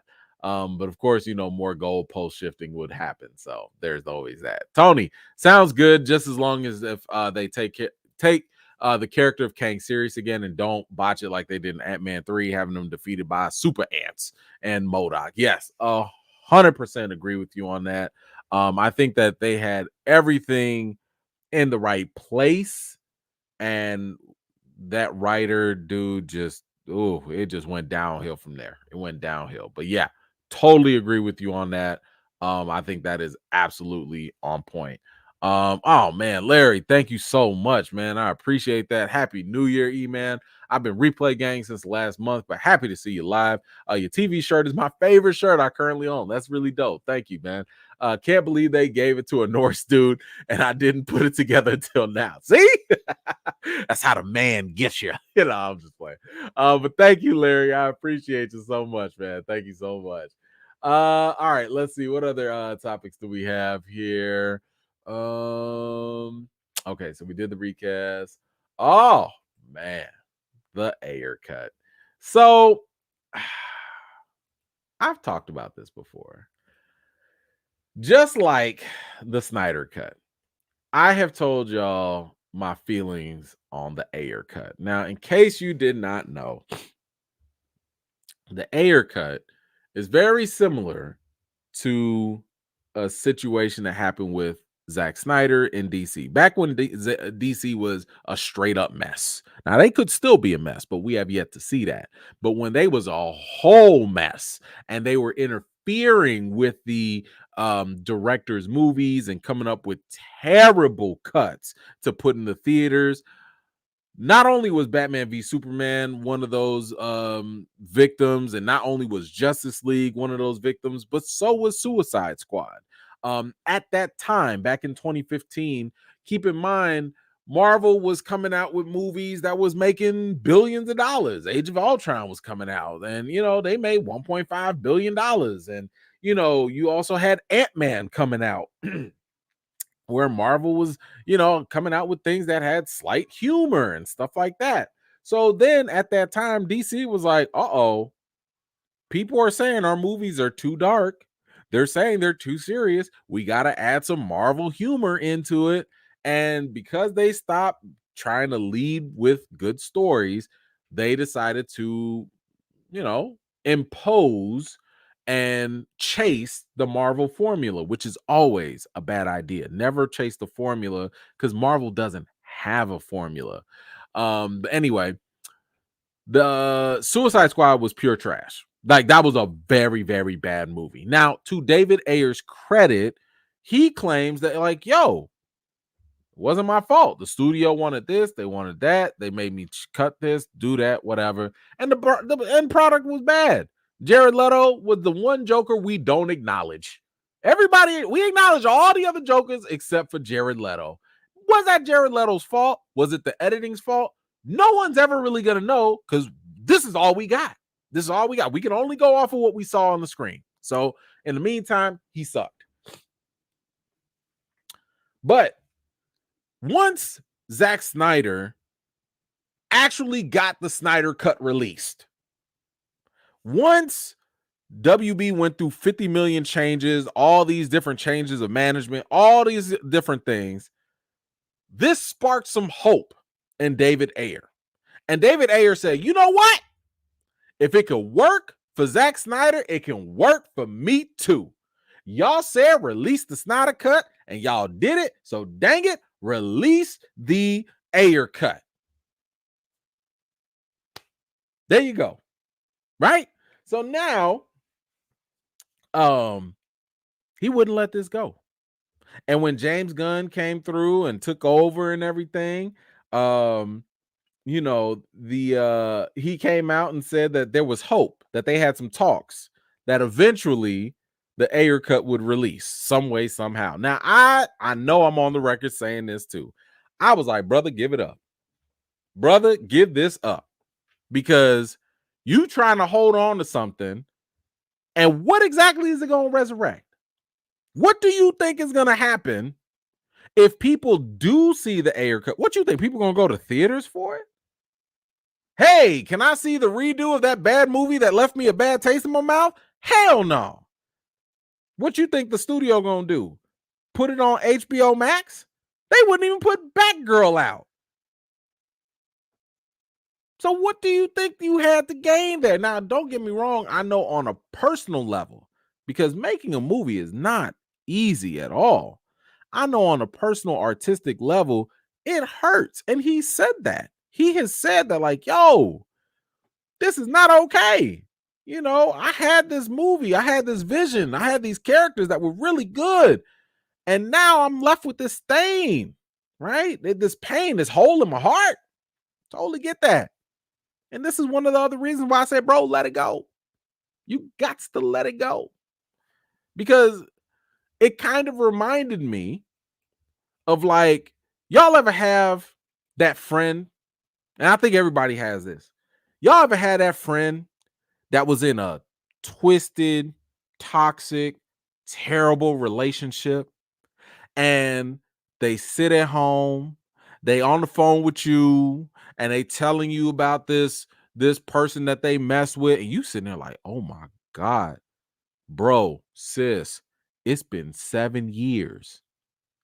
If you don't go out to the club and just find somebody else, if you don't go out there and just date somebody else, and you still talking about Aisha, you still talking about Timmy, you still talking about no shot, you know, I'm not trying to, you know, put no Aishas down. You know what I'm saying? But it's like, if you don't get over this, if you don't move on with your life, David Ayer, in my opinion, is a talented director. Okay, I like him. He did End of Watch. I thought that was fantastic. He did Fury, wonderful movie with Brad Pitt. Fantastic, wonderful movie. And you still stuck in 2016? Bro, it's almost a decade. What are you doing? Move on. So I've tried to communicate this through the internet, and it looks like my man has finally got the message. Because it says here, when asked if this meant that David Ayer was not going to fight to get his version of the movie released anymore, David said, nope, done and done. Very sad. You'll be fine after a good cry. I feel healthier. It's a wound that needs to heal. He was asked whether the appointment of James Gunn at DC Studios had anything to do with the outcome. And he said, nothing about the situation feels good. Studio has no interest in releasing it. It's time to run and not look back. Brother. Congratulations. Congratulations. Because for a long time, you was looking like Carl Thomas out there. You know, and I wish I never met her. How you gonna be mad? And she's stuck there married with a whole family. Bro, you was the side dude. She didn't want you. She wasn't gonna leave her whole family for you. DC done moved on a long time ago. And you thought that they was going to go back to the thing that they literally tried to move on from? For you? Nah, man. Nah, man. Not at all. At all. At all. It wasn't going to happen. But I'm very happy for him. Because now he could take off them turtlenecks and he can go out there into the world and make movies. Go out there and do your thing, man. Suicide Squad was never going to be the make or break it film for you. I'm sure he was at the peak at the time, but like, look, you can always come back. Listen, didn't we just talk about this with the Hollywood studios and how they hire? Last time I checked, he looked like a white male to me. You will be fine. According to the studies, you never not going to get a job. According to the studies, that's not woke. That's not politics. That's the facts. You gonna be all right. So I hope and wish the best for David Ayer. I'm extremely happy that he is finally able to move on. I'm very, very happy that he is in a place where he recognizes, because that's always the first step. You got to recognize that you're in a bad situation or an unhealthy relationship before you can learn to start to move on. And the fact that he can finally move on, man, thank you. And I hope that we don't have any people out there online trying to gas this man up again. Leave him alone. Don't y'all try and get that release the Ayercut hashtag started again. Leave that man alone. Let him go do something else. Go support the same way if Zack Snyder can move on, y'all can, everybody can. Okay. Anyway, y'all let me know. What do you think about this whole situation with David Ayer? He has finally moved on from the whole idea of the studio releasing the Ayercut of his project and all of that. Whatever you think, let me know your thoughts in the comments down below. All right.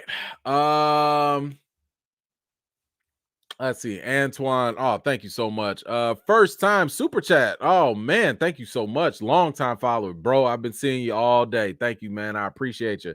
Katt Williams for gang. The gang is here. Thank you so much, Antoine. I appreciate you. And thank you so much, man. I always see you commenting on the socials, on the Instagrams and all that.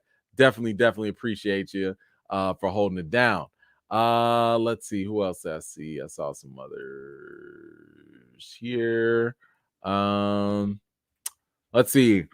Still blown away that WB hired a trailer company to edit Suicide Squad and make it like a trailer, like a music video style. The great soundtrack. Yikes. I remember hearing that, but I didn't know if that was confirmed or not. But if that's true, I totally believe it, because that's exactly what that movie was. And it shouldn't have been like that.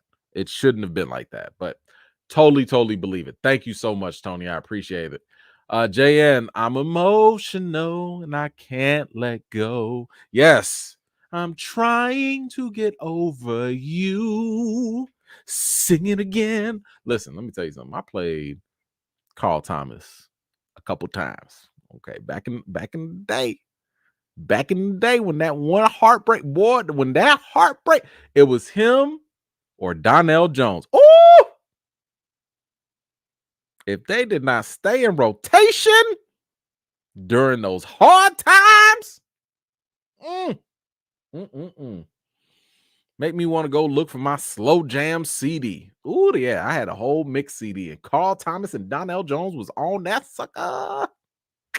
Hard times indeed. I'm telling you.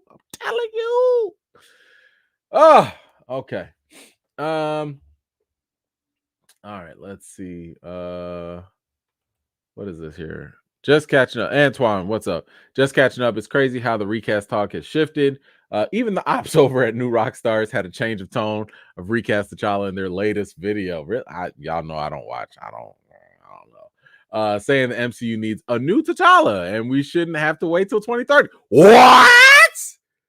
Well, oh man, do not make me go look for this. Don't tell me they said that.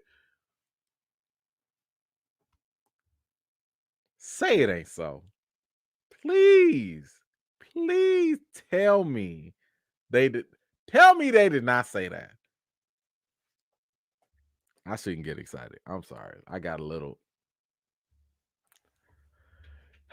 Don't I can't believe that. I can't believe that this is the position after all the things that have been documented. Y'all remember I called them out specifically line by line. I got a whole video line by line. You can't. You know what? Nope. I'm not gonna be petty. I'm not gonna be petty. Hey, Gray, send that to me.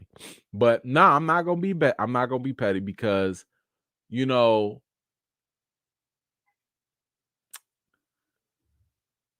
I understand, and this is just coming from my personal religious faith background. Jesus used to tell folks things a lot, and it took them a long time to be like, what? So you know what? I look at that as part of the human condition. I've been told things a long time, many times, and then I'd be like, what? And then it clicked later. So you know what? Maybe that's just what happens. Everybody has time. You know, sometimes you could be telling people like, yo, the sky is blue, the sky is blue. And then it takes you a while to realize, oh my God, I was wearing rose-colored glasses all this time. It's fine. It's fine. It happens. But I'm gonna watch that beam footage. Somebody send me that link. Gray sent me that link with the timestamp. I want to see it just for research. That's all. I just want to see it for research purposes. That's all. I'm not gonna do nothing else bad with that at all. Yes, but that's delicious to know. I mean, that's helpful to know. Thank you so much. Tony, what you got? And plus, they already had a different cut of Suicide Squad than extended cut. But they could potentially release it in the future because if they took them a long time to do the Donner cut Superman, just like they did with the Donner cut Superman. Well, here's my only thing. Where's the demand? Who wants it?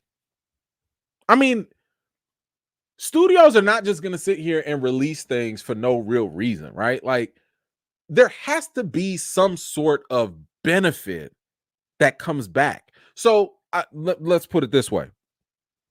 If you release the Suicide Squad extended cut, director's cut, Ayercut, whatever, how much is that going to bring you if you put it in theaters?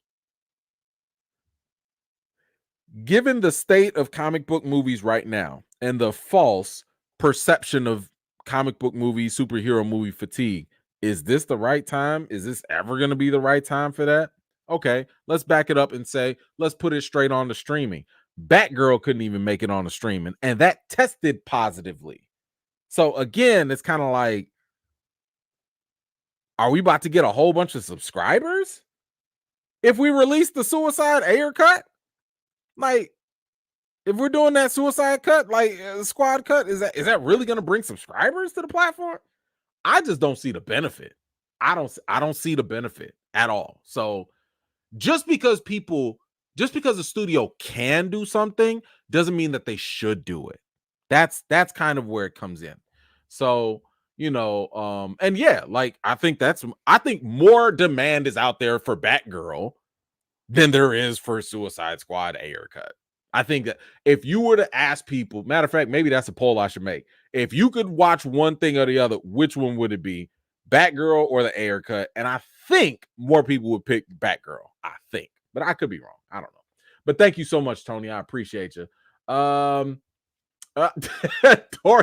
can we roll out the TV and watch together? I don't know. I don't even know what the clip is. I don't know what it is. I haven't seen it. maybe if we have time. I don't know. Somebody send me if you put the link in there, maybe I'll save it for next week. I'll save it for next week because we got a lot to still talk about. But yeah, we'll save it. We'll see. Let me look at the clip first. Let me see what they said first. Tyrone, thank you so much. I appreciate you for that. All right, let's move on. We're gonna keep it on DC. Okay, we're gonna keep it on DC. Look at this. Look at this. Harley Quinn. Harley Quinn's future. Now, Harley Quinn has been probably one of the shiny spots, the bright spots of the old DCEU. Probably one of the least controversial characters or decisions that they've made. I mean, Margot Robbie as Harley Quinn, that was a win. That was a win. I mean, she played a fantastic Harley Quinn. You know what I'm saying? Like that role was really well cast and it was definitely made for her. So, given the state that the DCU is in, with James Gunn and Peter Safran taking over, they're changing. Everything is changing up. They're getting rid of people.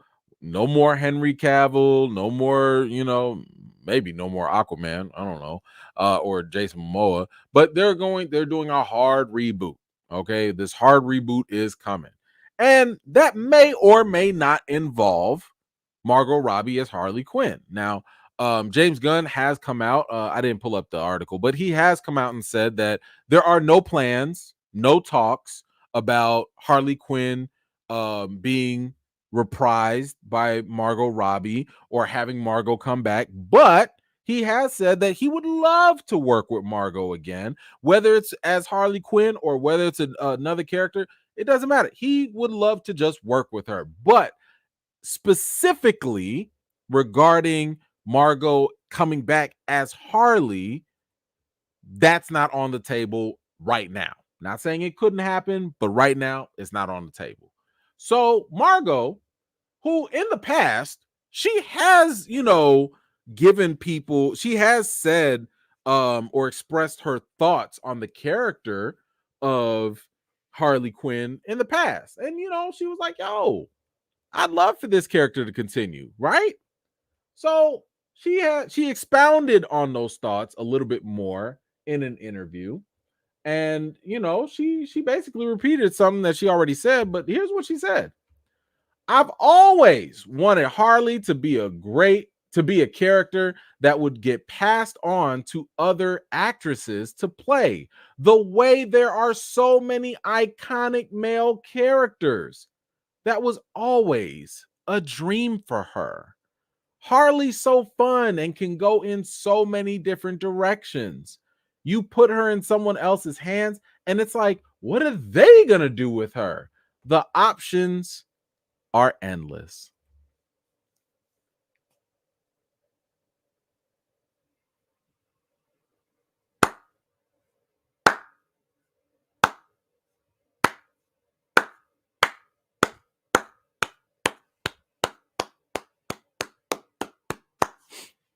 Brilliant. I wish I would have thought of that. But brilliant. She gets it. She gets it. She understands that a character being played by multiple actresses, and I'm going to give her credit because this is not the first time she said this. She said this almost like last year, I want to say. She said this before. So shout out to her for doubling down on this concept that yours truly has been pushing for years now, that recasting has so much value. Do y'all think if, I don't know, Lady Gaga plays Harley Quinn, or I don't know, Jennifer Lawrence plays Harley Quinn, are y'all gonna forget Margot Robbie played her first? Are y'all gonna forget it? Is her legacy gonna be ruined? I'm sorry, tarnished? I mean, Margot has played the best Harley Quinn that we've ever seen in live action. Some would even say that it was transcendent.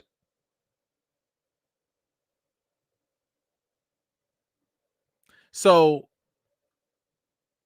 if Margot believes that it's a dream to have this character pass on to other actors, to other actresses, I think it's so vital to pay attention to why she said it. I want to emphasize that. Why did she say that? What was her reason?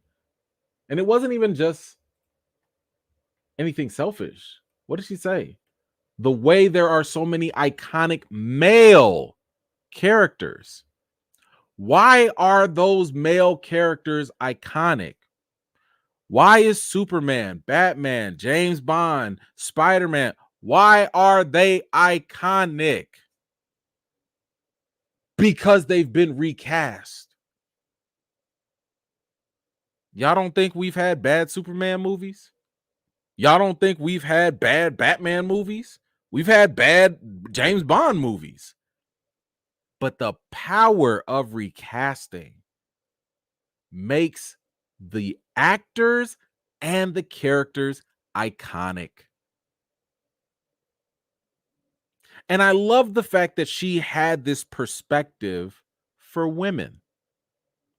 She had this in her mind that having other actresses play this, you didn't hear her say nothing like, well, this is my role and no one else should play it. She didn't say nothing like that. She was thinking about the future. She was thinking about what this meant overall. She's done her part. She still play it, but she was thinking bigger than that. And oh, how much I wish more people would understand this when it comes to Black characters. So yes, this does kind of go back to the whole recast T'Challa conversation. Is it a unique situation that the brother Chadwick Boseman passed away? No, because actors pass away all the time, unfortunately. But that has not really been the best argument to stop a role, especially a role that has so much significance behind it.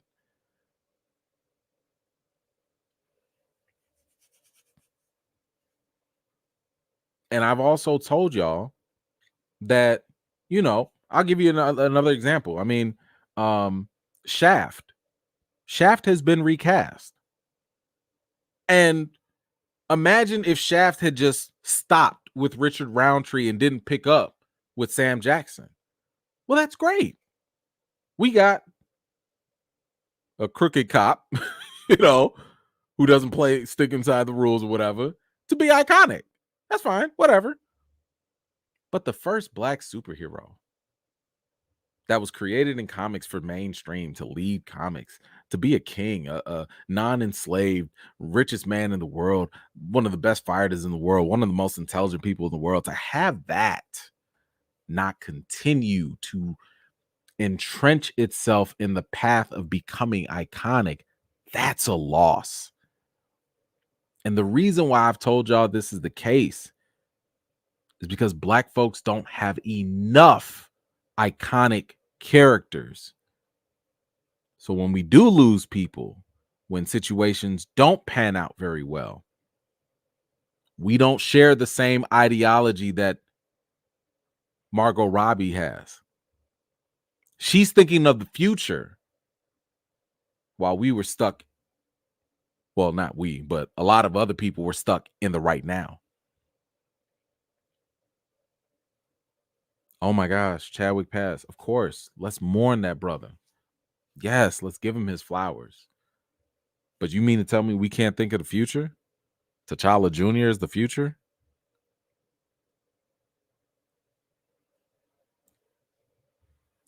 So I commend Margot Robbie for having the insight and saying this multiple times to illustrate and demonstrate the importance of legacy and having iconic status. And in my opinion, just already proving that no matter who takes on the role of Harley Quinn, she's never going to be forgotten.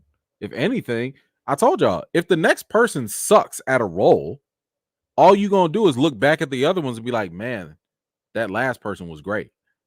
Makes me appreciate the last person even more. So all those little arguments people try to come up with against recasting, nothing in history has really proven them right. History's literally proven them wrong. No legacies have been tarnished. If the next movie sucks, oh well, we still remember the past and we move on. So shout out to Margot Robbie. She is absolutely right. She is absolutely brilliant. Recasting has always been a positive. It has never been a negative against actors per se. It has kept them relevant. It has kept them, it has made the characters elevate in status over time. And I hope she's right. I hope Harley Quinn can become an iconic character for females, for women in the future.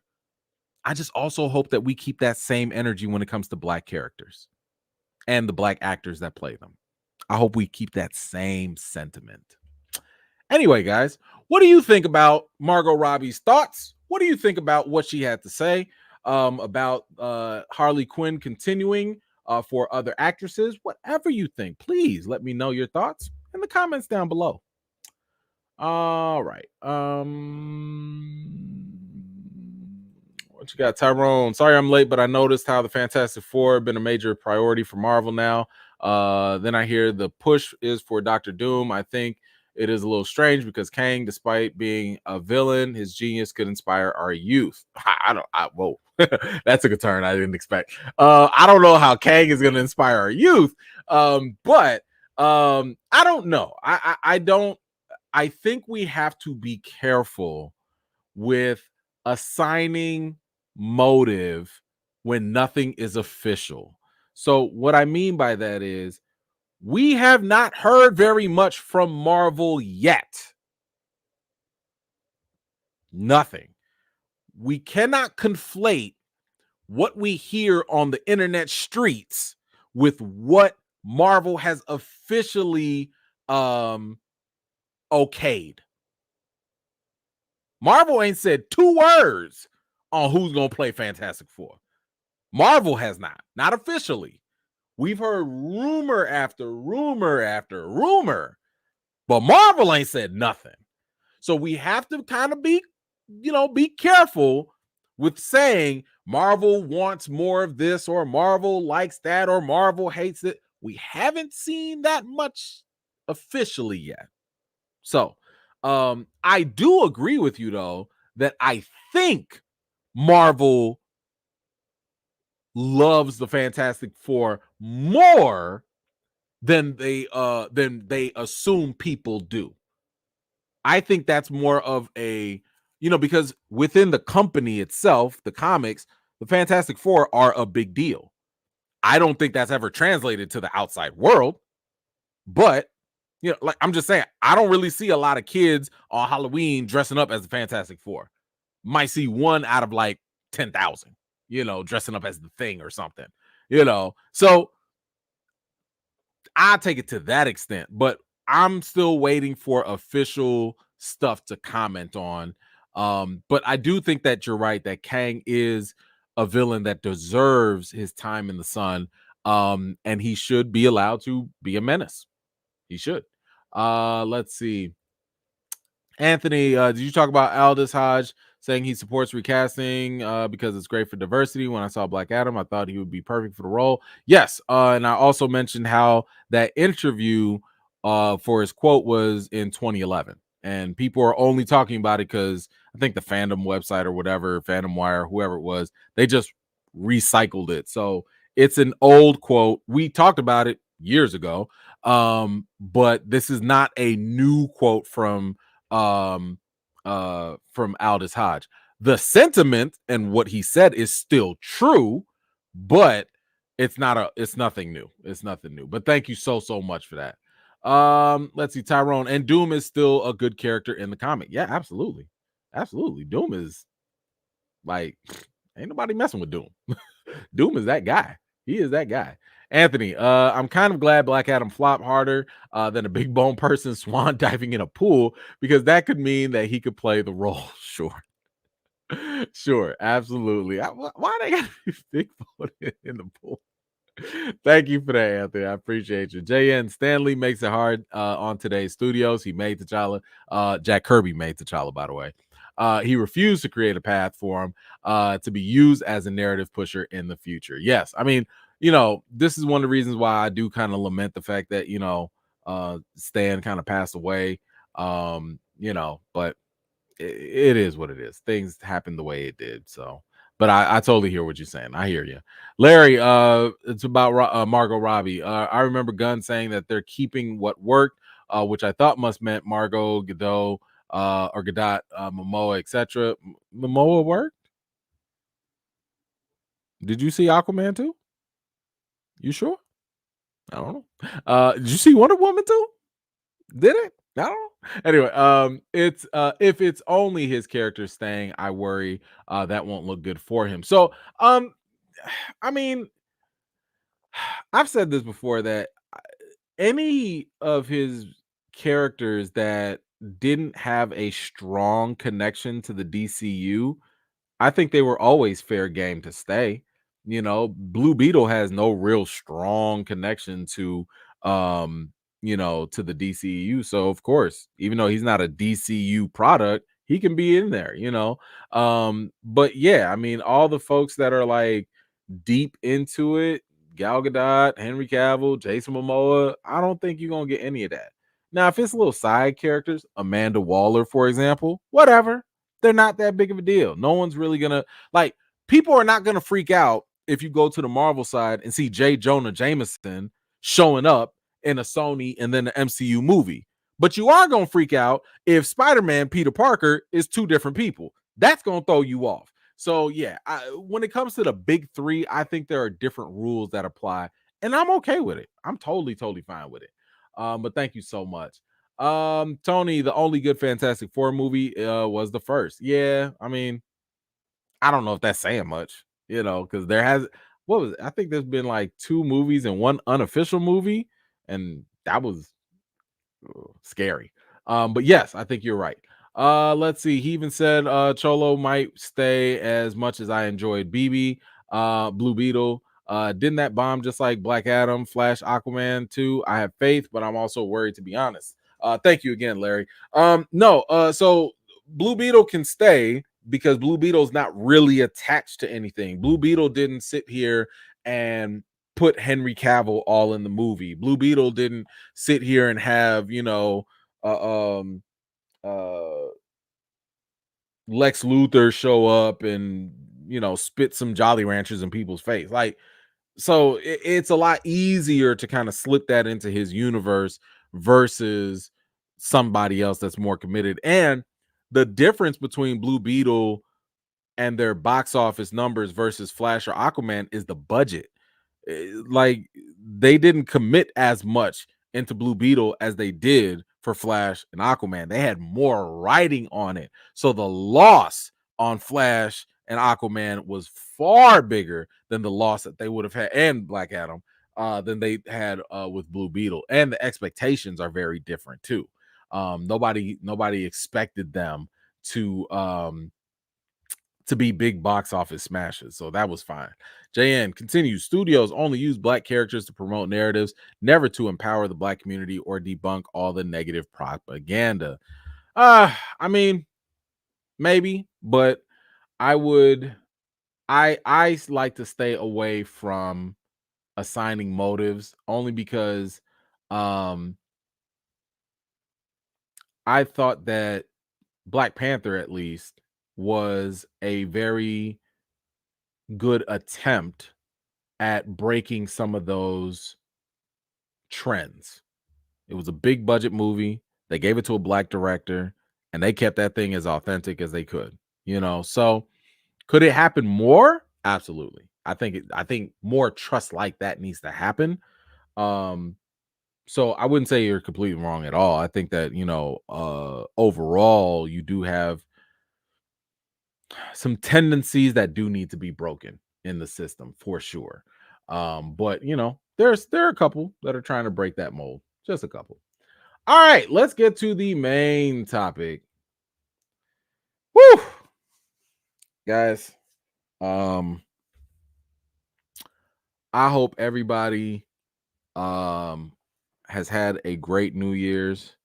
I am happy to report that my family and I have been marked safe from Katt Williams, because this man came for everybody. This man came to destroy the world. This man left no prisoners. In case you have not heard, Katt Williams decided to show up on Shannon Sharp's podcast, Club Shay Shay, and eviscerate other Black comedians. Now, he made it clear that he was not coming on there for no reason. According to him, he wanted to set the record straight. I don't know if he set it straight, but he played a record.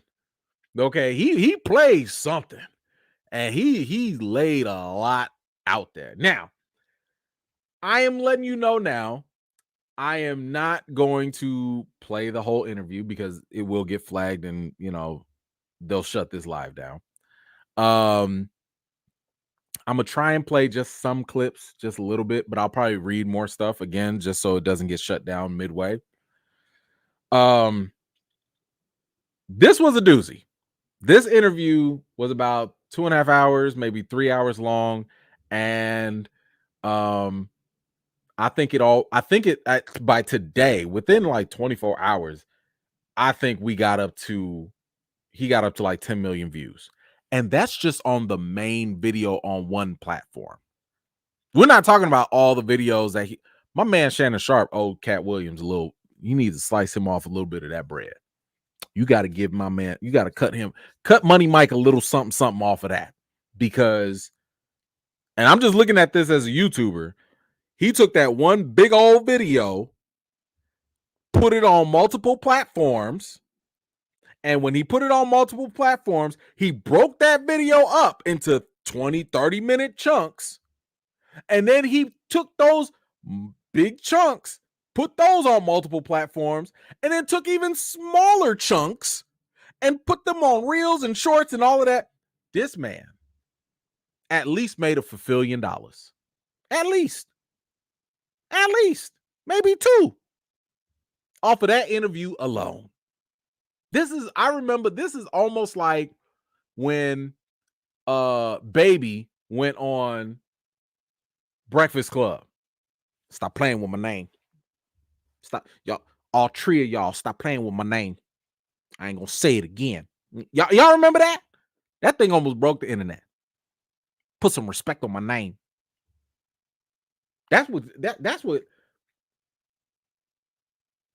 Katt came on there and said, nah, this is my time.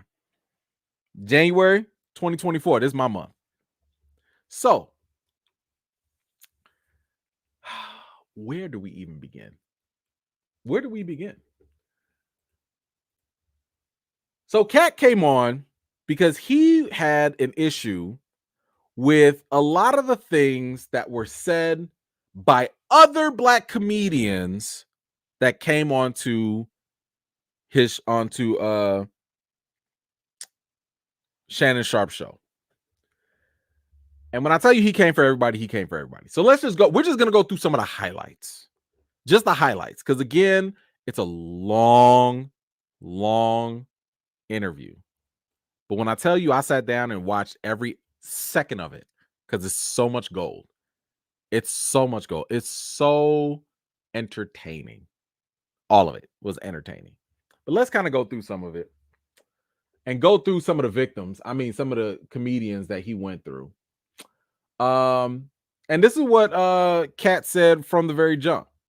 He said, the reason why I had to come on is because you've made a safe place for the truth to be told. And I've watched all of these lowbrow comedians come here and disrespect you in your face and tell you straight up lies. And Shannon was like, so you here to set the record straight? And apparently that was the case. Now, let me also say, when I say this man has so many quotables in here, this is why you want to watch this. I think he said, what did he say to Shannon? He said, you have an abnormal allegiance to losers. Like, what? Who says that?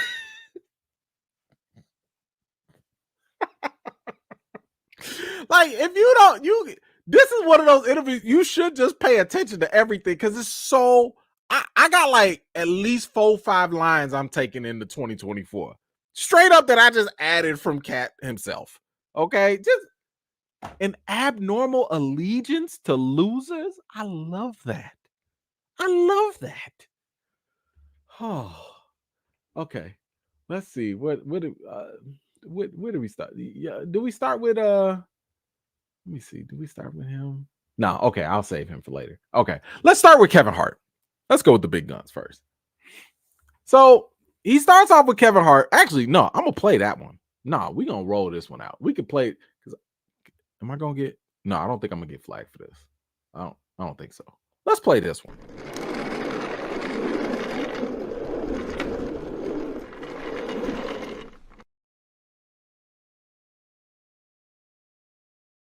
All right, let's get this up here because I think I can at least play this for just a little bit.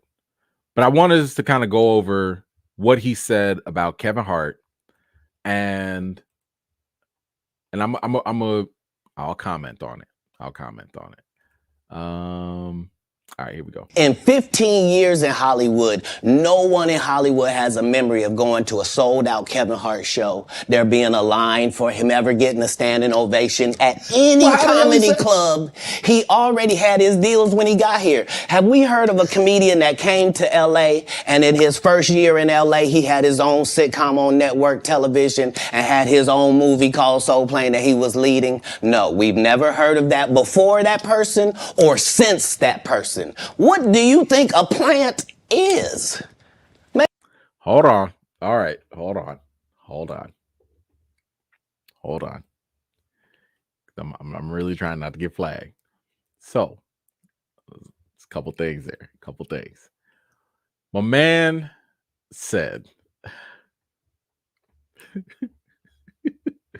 so the TV show, in case y'all don't, maybe you didn't hear about it because the show only came on for like 6 episodes. The show he's referring to is it was called Big House. The Big House. And this was a show that starred, y'all see who in the background? Yeah, Faison Love is in there. Shout out to Keith David, by the way. My man been working. But this was The Big House. And The Big House was almost like the opposite of Fresh Prince of Bel-Air, right? Rather than having that poor kid from Philly go live with the rich folks, it was the opposite. It was the rich black kid who had to go live with, I guess, his, middle class to lower class, whatever family. I never watched it. It was 6 episodes. But now he's calling him a plant. And we're going to address that. We are going to address it. But I did want to kind of point out one thing here. And that's what Katt said here about Kevin Hart. And he said, in 15 years, in Hollywood, no one in Hollywood has a memory of a sold-out Kevin Hart show, there being a line for him, getting a standing ovation at any comedy club. Now, I think we need to realize, because Katt Williams, I'm not saying he's lying. And I'm not going to say that he says everything truthfully, because there's some wild things this man says. But I do think that not only is he specific with his conversation, but he's also very hyperbolic. In other words, he will stretch things to a certain limit. This is what I mean. He said here No one in 15 years. So what is that? Since 2010 or something like that. He said in 15 years, Kevin Hart has not sold out, or had a standing ovation at a comedy club. At a comedy club. Let us not forget, though, less than almost 10 years ago, Kevin Hart did a sold out appearance for his What Now tour. So, in a sense, Katt is right that Kevin probably did not get a standing ovation or sold out thing at a comedy club because he was selling out arenas. He was out there selling out stadiums. This is after the all right. This is after that. So all I'm saying is, like, come on, Katt. Like, there's a little, come on now. Why would Kevin Hart, at the level that he was at that time, why would he go to a comedy club? He surpassed that. I'm just saying, he surpassed that. But that was just the only thing. That was literally the only thing. But back to the whole plant thing. And I think we got to go back to the video for this. Because he just keeps on going. Maybe people don't understand the definitions of these words.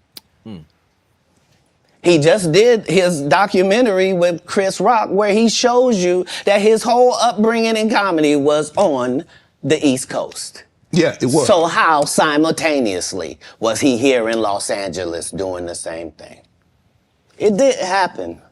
It didn't happen. And I hate to seem like a petty individual for picking apart lies, but Jussie Smollett gonna keep lying until you say we don't believe you. How'd Juicy get a stray in this? How did Juicy catch a stray in this?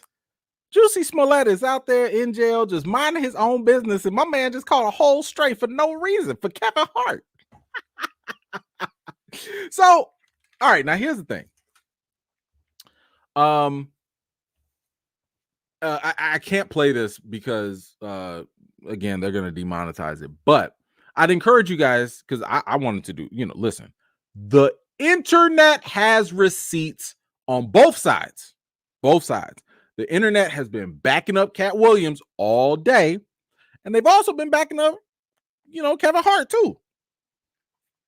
If you go back to, because he's saying that Kevin Hart is a plant, right?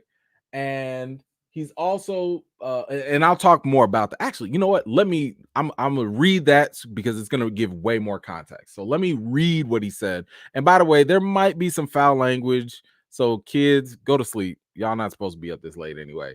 But I think it's important to hear this, and then I'm gonna tell you what Kevin Hart said before to address it. So in this, this is still Katt Williams talking, and this is right after the whole plant comment. He says, for a 5-year period, every single movie that Kevin Hart did was a movie that had been on my desk. It don't need to be overtly homosexual because I'm not homosexual. He's talking about the roles. He says it does not need that to be funny, right? And me saying that, and them going, the studios, oh yeah, no problem, and then going to give it to this other guy, Kevin Hart, and having him doing it just like it was, and acting like I'm a bad person because I keep standing on my standard. Then he goes on to say, they tell you there's no gatekeepers, but we keep seeing the same person open the gate. Didn't Kevin let Tiffany Haddish in? What do you mean ain't no gatekeepers? There's 100 gates out here. Everyone I seen got a keeper. So, in other words, Katt Williams was basically saying that for a long time, because keep in mind, he was up there. He was up there for a minute before Kevin Hart got on. And he's saying that like a lot of those roles came to him and he passed on them, maybe because they had him doing different things like putting on a dress or, whatever. And he was like, nah. And those roles went to Kevin Hart. Now, in the Breakfast Club interview, this is the interview when Kevin Hart went on there with Tiffany Haddish. When they went on there, Kevin Hart kind of went off on Katt Williams. And again, I encourage you to go look it up. It's definitely out there. You can look it up right now on YouTube. And he basically said, like, no, my hard work got me there, right? Kevin, at that time, and this is before this interview, he was saying that the reason why Katt Williams could not get the roles is because he was deemed as being unreliable. He was deemed, and when Charlemagne asked him, well, why is that? Kevin said, well, it was drugs. Now, Katt Williams has been saying he's not on drugs, never been under influence, etc. So it depends on who you want to believe. But at the end of the day, Kevin Hart really felt adamant that anything that he got was really a byproduct of his own hard work. Maybe it is. And to me, I kind of feel like both things could be true. I feel as though that, like, yeah, maybe the studios did go to Katt Williams first because he was hotter at the time. And then Katt was probably like, no, I don't want to do this. And that's fine. Stand on your standard. If that's what you don't want to wear a dress, you don't want to do certain things, that's fine. And the studio's like, man, where can we find a short black comedian? Kevin Hart. Do you want to do it? And Kevin, someone who's trying to come up, he takes advantage. He shows up on time. He knows his lines. He does the stuff. He markets the thing. And then sooner or later, you build up a relationship. And that's how it works. Now, here's the other thing with Kevin Hart.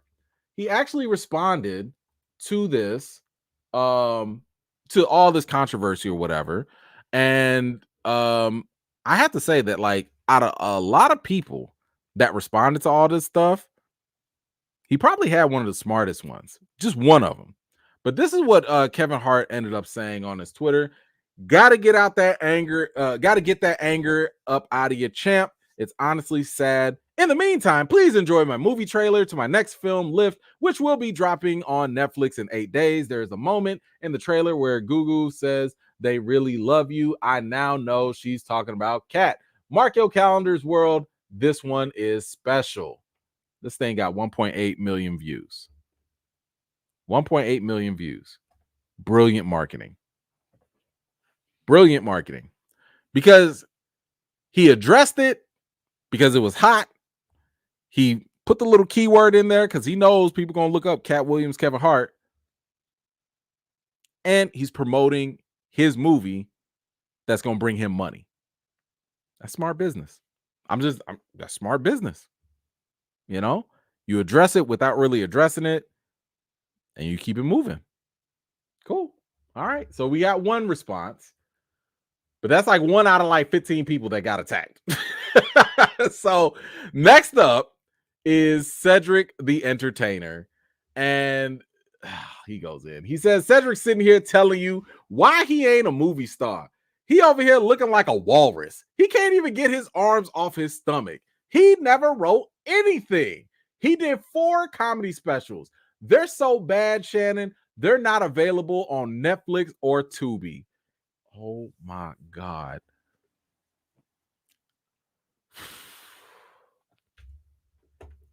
First of all, this was so funny that, like, Tubi sat here and was like, like, they literally responded. Tubi literally responded.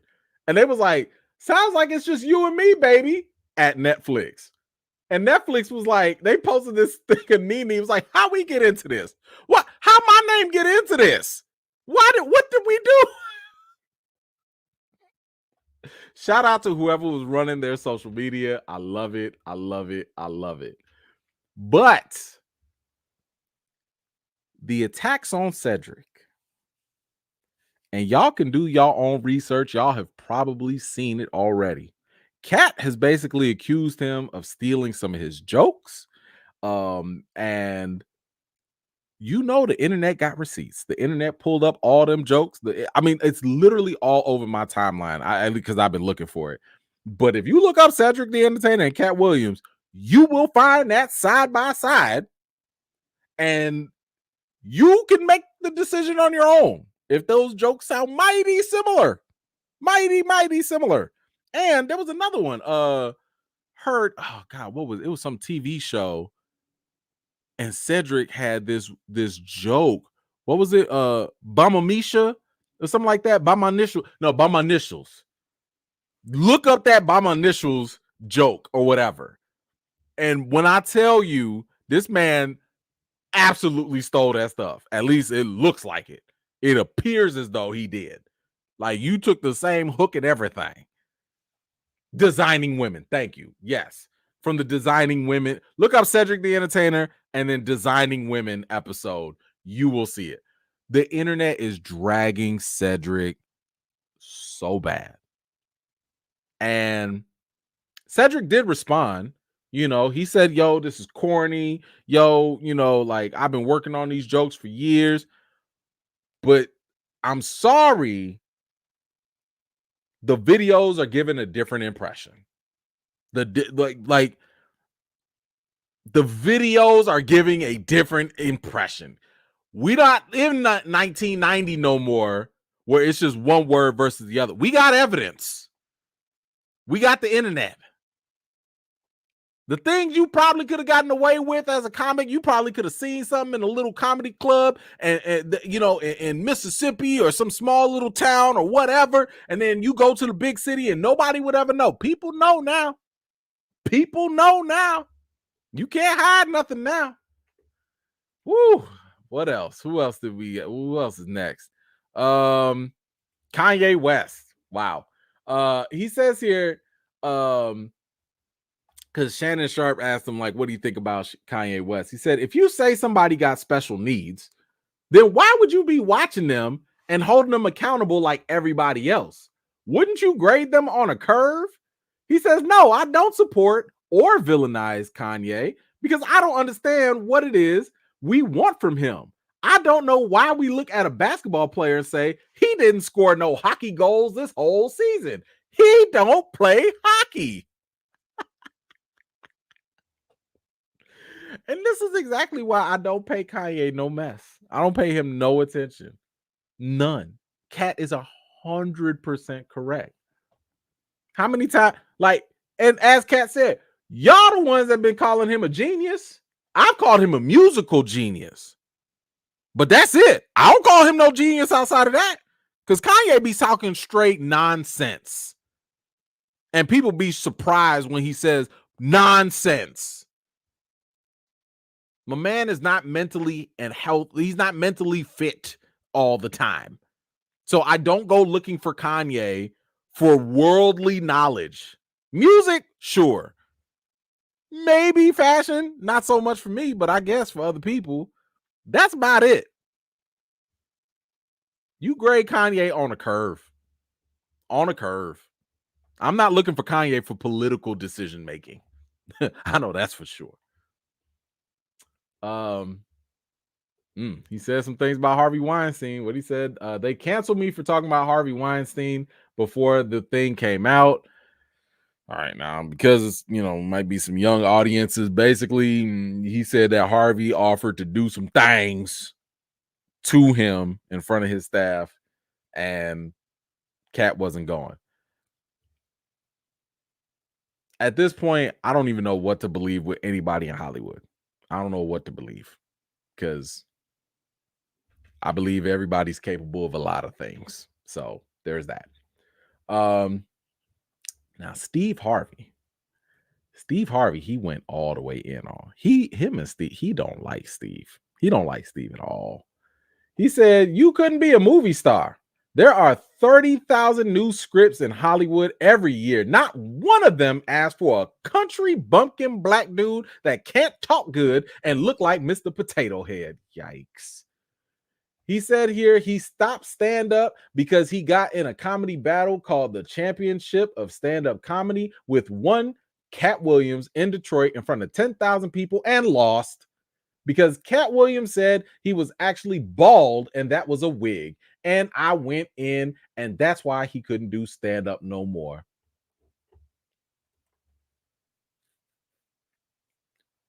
I just seen the video. Because the internet, don't forget, I just saw the video. It's about 7-8 minutes long. Katt was mean. In a funny way, but he was mean. He tore that man up. I wouldn't have done comedy either. You go on stage and eviscerate me like that, and I got 10,000 people laughing at me. I retire early. Nope, can't do it. And here's the thing. This is why you should go watch the whole interview, because I'm not even touching on everything this guy talked about. He also talked about how Steve Harvey ripped off Mark Cooper. Remember hanging with Mr. Cooper? Yeah, he ripped him off. Steve Harvey's whole TV show. And I'm so mad that at the time I never put 2 and 2 together. You know, high school athlete goes back to the school and tries to, you know, bring the kids up and all this stuff. Like that was a Steve Harvey show. That was hanging with Mr. Cooper. Took the whole man's concept and made a whole show out of it. But what really blew me was when Katt said that he had a whole what was it, a head unit, a hair unit. All this time, I kept thinking this man had the most crispest, cleanest shape up and fade and lining I had ever seen. And only to grow up now in 2024 to realize I have been swindled and bamboozled, because this man was wearing a Tyler Perry wig the whole time. I never knew. And now, when you go back and look at them pictures, you're going to be like, not real. Not real. Nope. Like now you feel foolish. I don't know about you. I know I do. I go back and look at them Steve Harvey pictures from the Steve Harvey show, and I'm like, what was I thinking? How did I not see this? You know, the only people I knew back in the day that had a cleaner, crisper fade and high top was Kid and Play. That was the only time I was like, yeah, no guy would fake this. Look at Kid and Play. Like, they both be coming out here crisp and clean. No man would do this. And then, of course, the internet had receipts. I'm sorry, I didn't pull all this up. They showed Steve Harvey balding with his high top fade at a comedy show. That's why he bald now, which is no shame.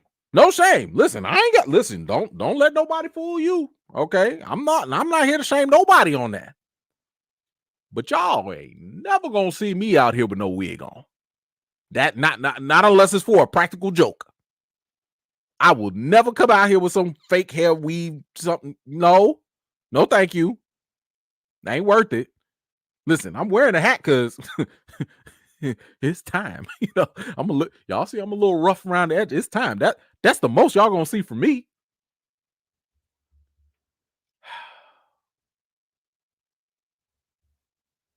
Then we get to Ricky Smiley. Ricky Smiley, he got into it with Ricky Smiley because Ricky Smiley said that for Friday After Next, or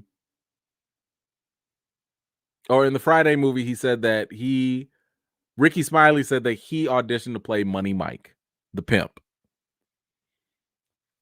And Katt Williams took very great offense to that. That was literally the first thing he came after. And this man was like, ain't no way you was ever going to be Money Mike. And Ricky Smiley was saying that, like, look, I auditioned for it and the role was mine. And the producers later, they went with him. Okay. Now, again, I encourage you to go watch the interview because nothing I read, nothing I play is going to be suffice in what he said. But when I tell you this thing had me busted up in stitches. He said Ricky Smiley can't act because Ricky Smiley can't act. He was so egregious, I put in my contract that I wouldn't work with Ricky Smiley again unless he's in a dress. Now, what was Ricky Smiley's next movie? Was it First Sunday? Did he wear a dress in it? You bet he did. What is wrong with Katt? What is wrong with him? So Ricky actually responded. You know, he did go on his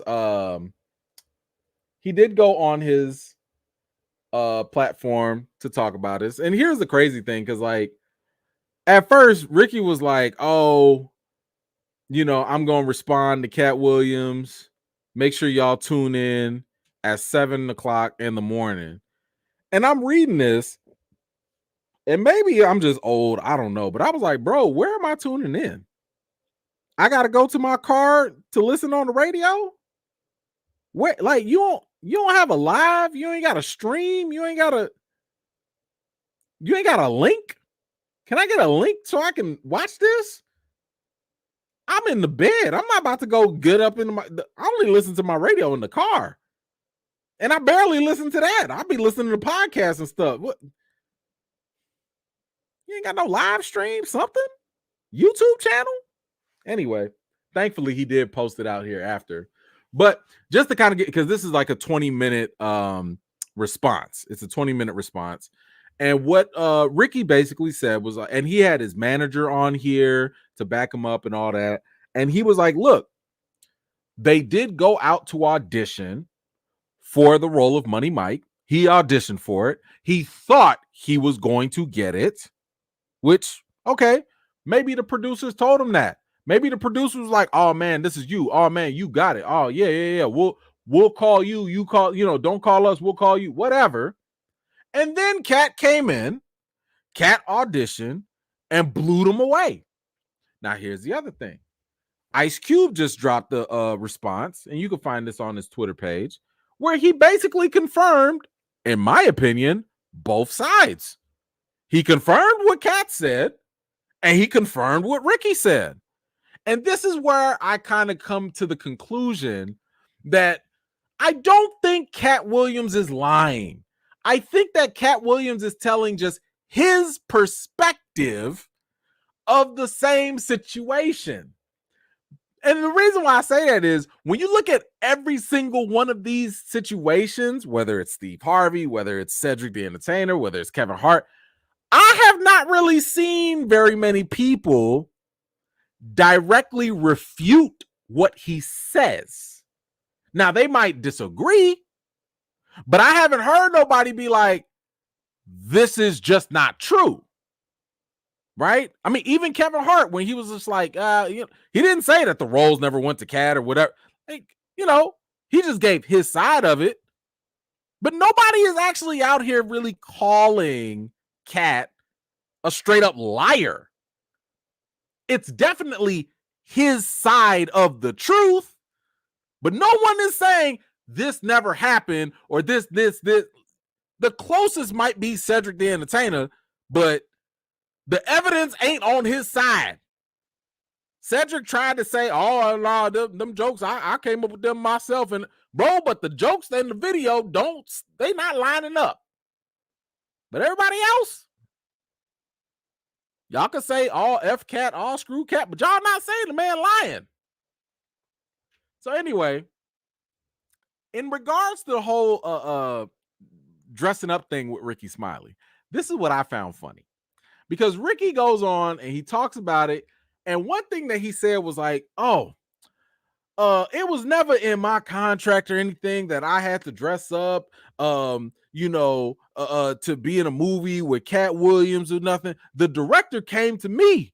The director came and said, hey, we love Bernice Jenkins. We love what you're doing. We want you to bring that to the movie.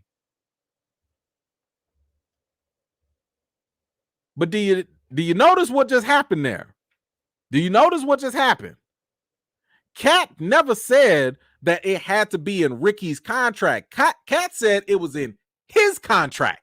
Whether that's true or not, I don't know. But he said that was in his contract.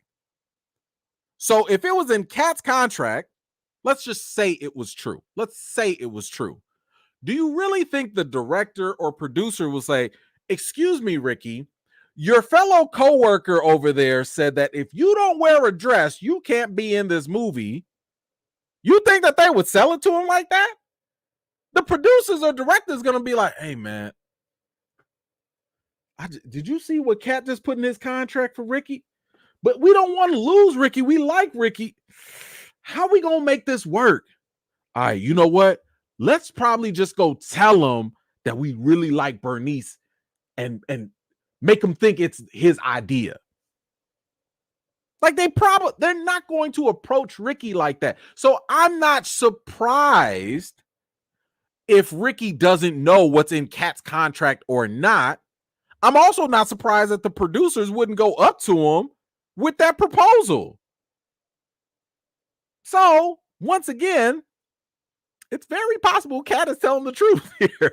It's possible, you know.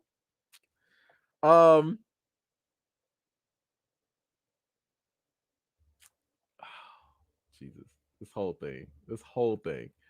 So what else do we have? Because of course he goes on to more. God, he talks about Chris Tucker. He talks about Diddy. He says you have to tell Diddy no. If Diddy asks you to party, he said you have to tell Diddy no. Because he want to keep his virgin behind virgin. Katt is wilding. He is wilding. He goes after Michael Blackson. He says most comedians don't get booed enough. That's how you end up with Michael Blackson, who's a real African doing a fake African accent.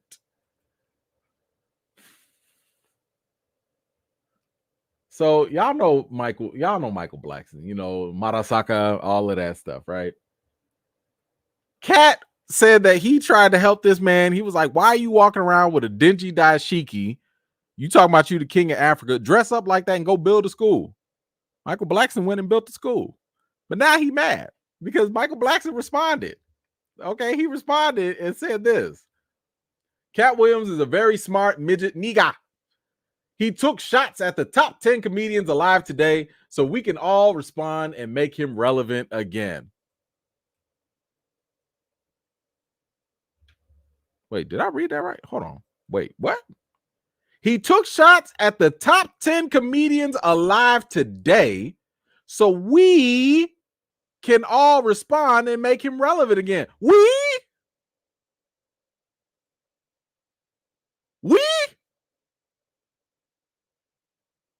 Brother, are you top 50? Are you in the top 100? We?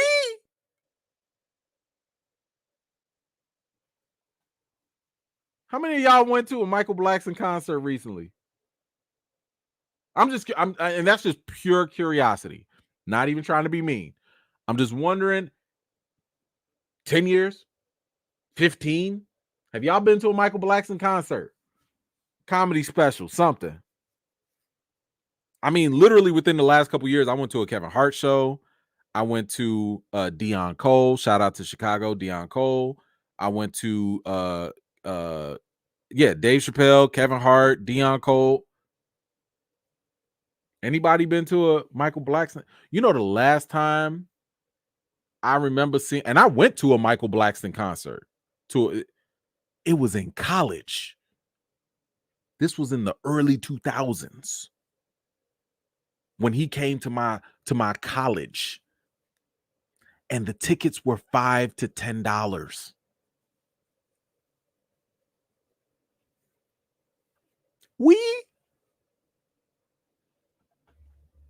Bro, you could have sat that one out. Everything don't need a response. You could have sat that one out. But I think out of all the crazy things that happened in this interview, probably the funniest one that got me rolling is Katt Williams versus Faison Love. Now, you know, Faison. Within the last couple years, I don't think that I used to love Faison. Faison was hilarious. I mean, in a lot of the B movies that he was in, hilarious stuff. But man ain't really been relevant for a while. I haven't heard no stand-ups. I ain't seen no nothing for a while with Faison. Seen him in a rom-com here or there, right?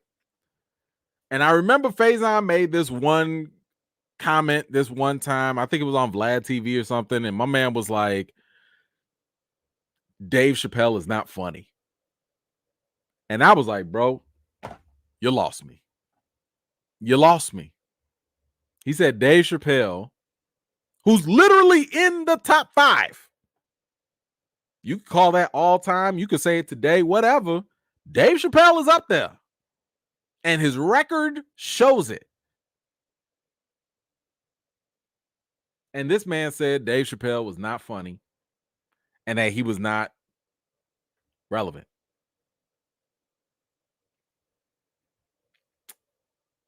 There was also another interview, and this is before this interview happened, where somebody asked Faison Love, who is the most overrated comic out there?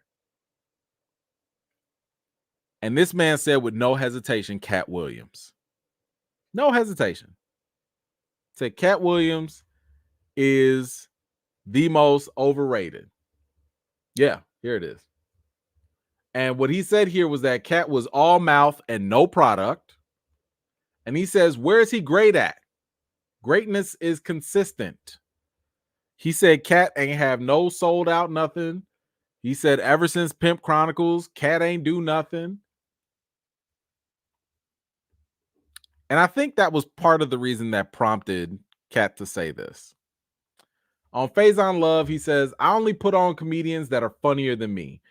Anybody that ever told you differently was a fat Faison liar. Faison said that getting a Netflix special is easy. I have 12 specials. Guess how many Faison got? 0. Why is he allowed to have conversations about real stand-up people? We do not let people who are on the juice discuss real athletes.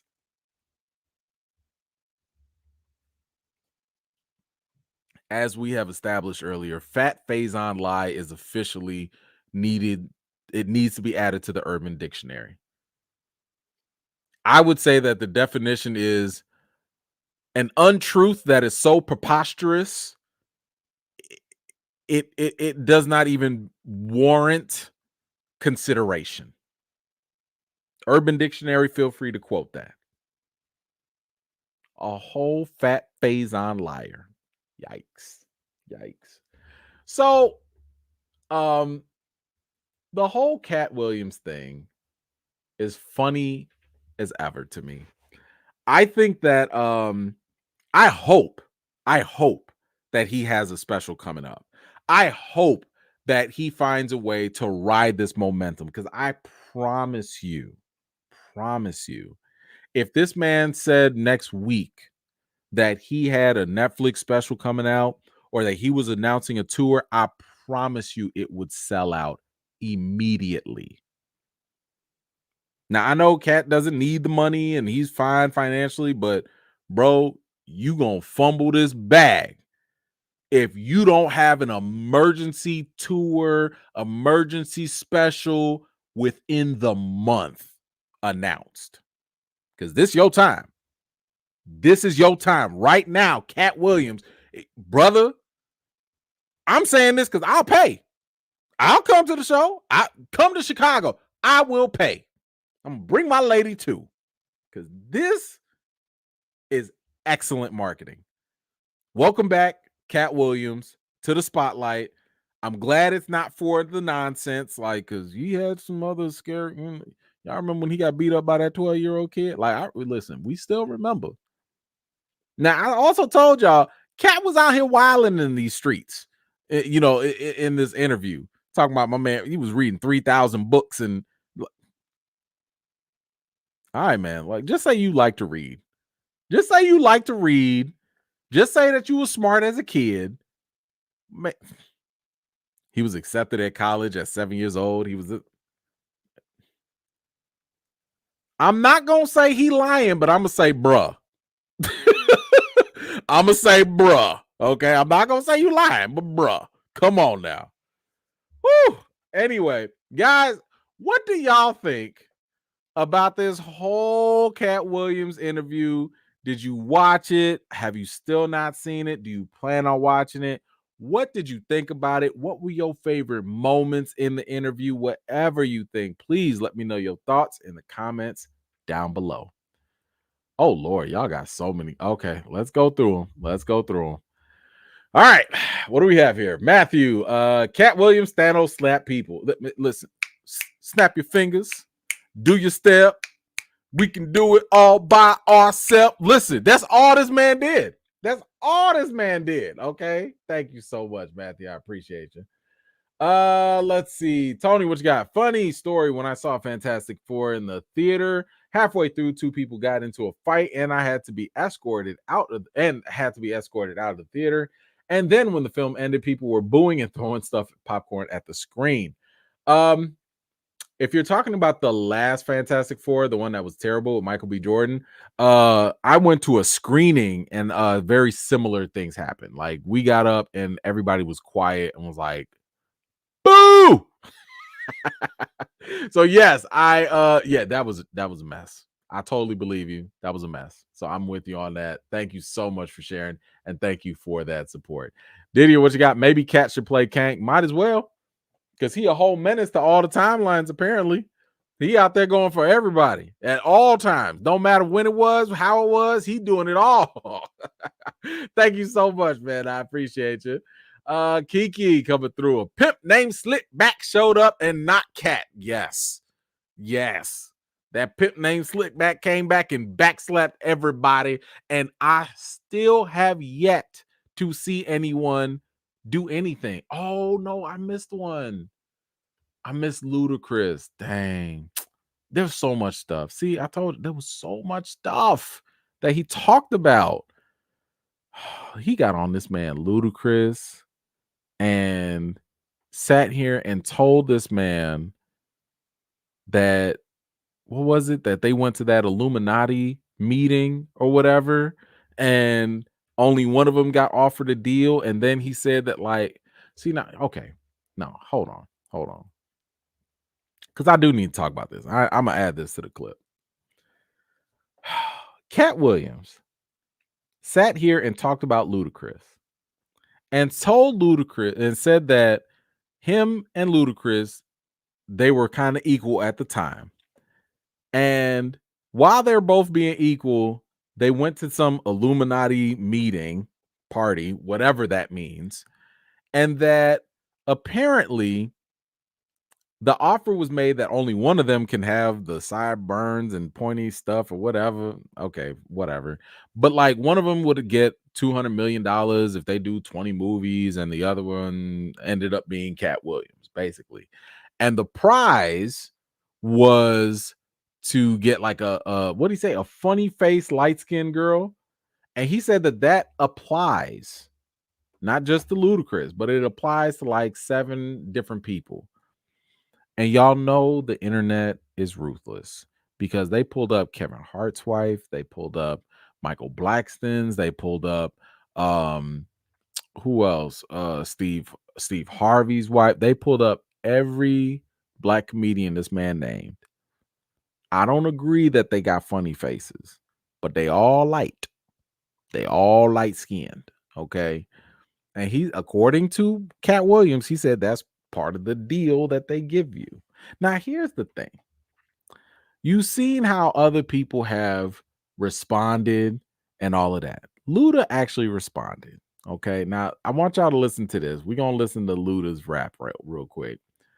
This is Luda and his response to Katt Williams. And I'm wondering if y'all picked something up here, because I know I picked something up the second I heard this. But this is what Luda said in response to Katt Williams and his whole thing.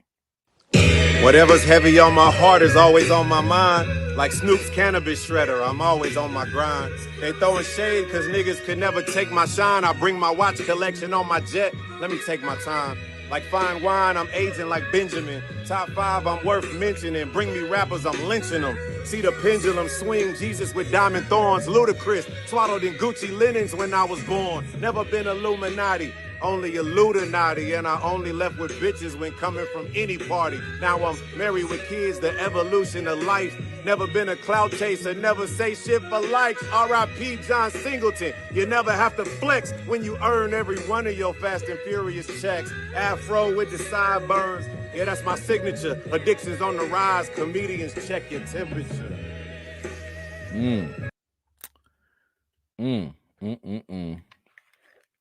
So what stood out to me, and I'm saying this as a father, as a man, as a husband, you not gonna clap back at this man calling your wife funny face? I'm sorry. At that point, I'm like, bro, we got to talk in a different way. I'm saying we got to have a different set of words. We got to have a different conversation. We got to have a different meeting of the minds. In that case, are you kidding me? You gonna talk about my wife in public like that? And you think all I'm gonna do is drop a freestyle? Nah, I'm saying pull up. Pull up. Ain't nothing to rap about. And not one word about your wife. Not one. Psh, couldn't be me. Couldn't be me. You know. Now, by the way, you know, and y'all right. What's his wife's name? Exudi. I don't know how to say her name. I don't want to ruin it. She's not a funny face. She's a very pretty woman. You know, but whatever. I'm just a little surprised that Luda didn't say nothing in defense of his wife. I'm just. You talking about the Illuminati. You talking about your Fast and Furious money. You talking about your sideburns.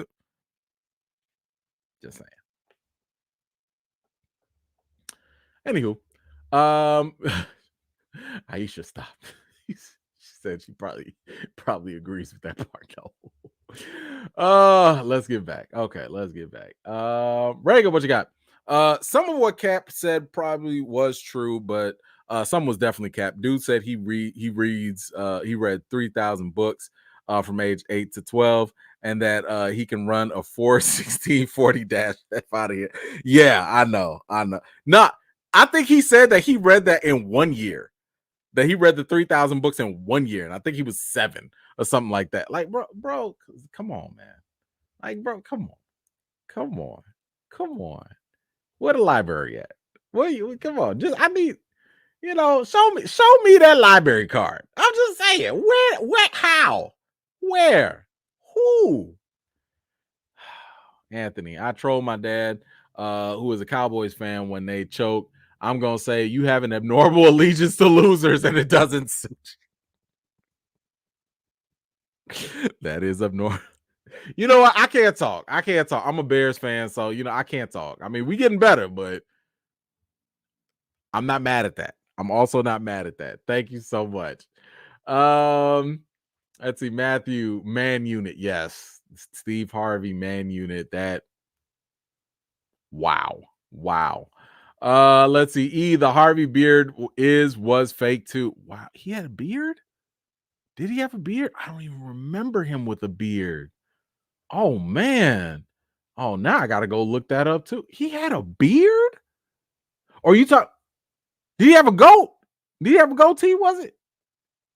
Oh, I haven't watched the Steve Harvey show in so long. I don't know. I have to go watch. But Larry, thank you so much. I once played a show with a band called Steve Harvey Oswald, and on the bass drum was a pic of Steve with guns in each hand. We spoke of the magnificence of his mustache for most of the evening. That is really dope. That is cool. Thank you so much for sharing that, Larry. I appreciate you. Let's see. Alib, did I see Cube responded? Yes, I did. We shared that earlier. Thank you so much. Puma, gonna watch a replay. Rehire Jonathan Majors. Thank you so much. Or maybe just get a job somewhere else. You know, that'd be just as fine. Anthony saying that Steve wore a Tyler Perry wig is an insult to Steve's team. They let him wear it though.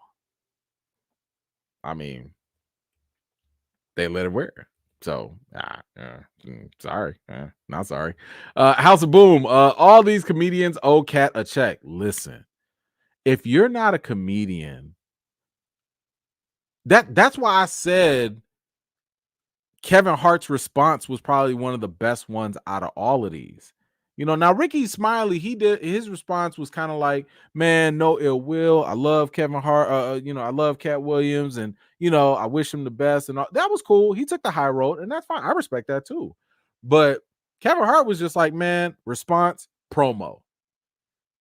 One thing I don't think, whether you believe he's a plant or not, I don't think anyone doubts the hard work that Kevin Hart puts into his stuff.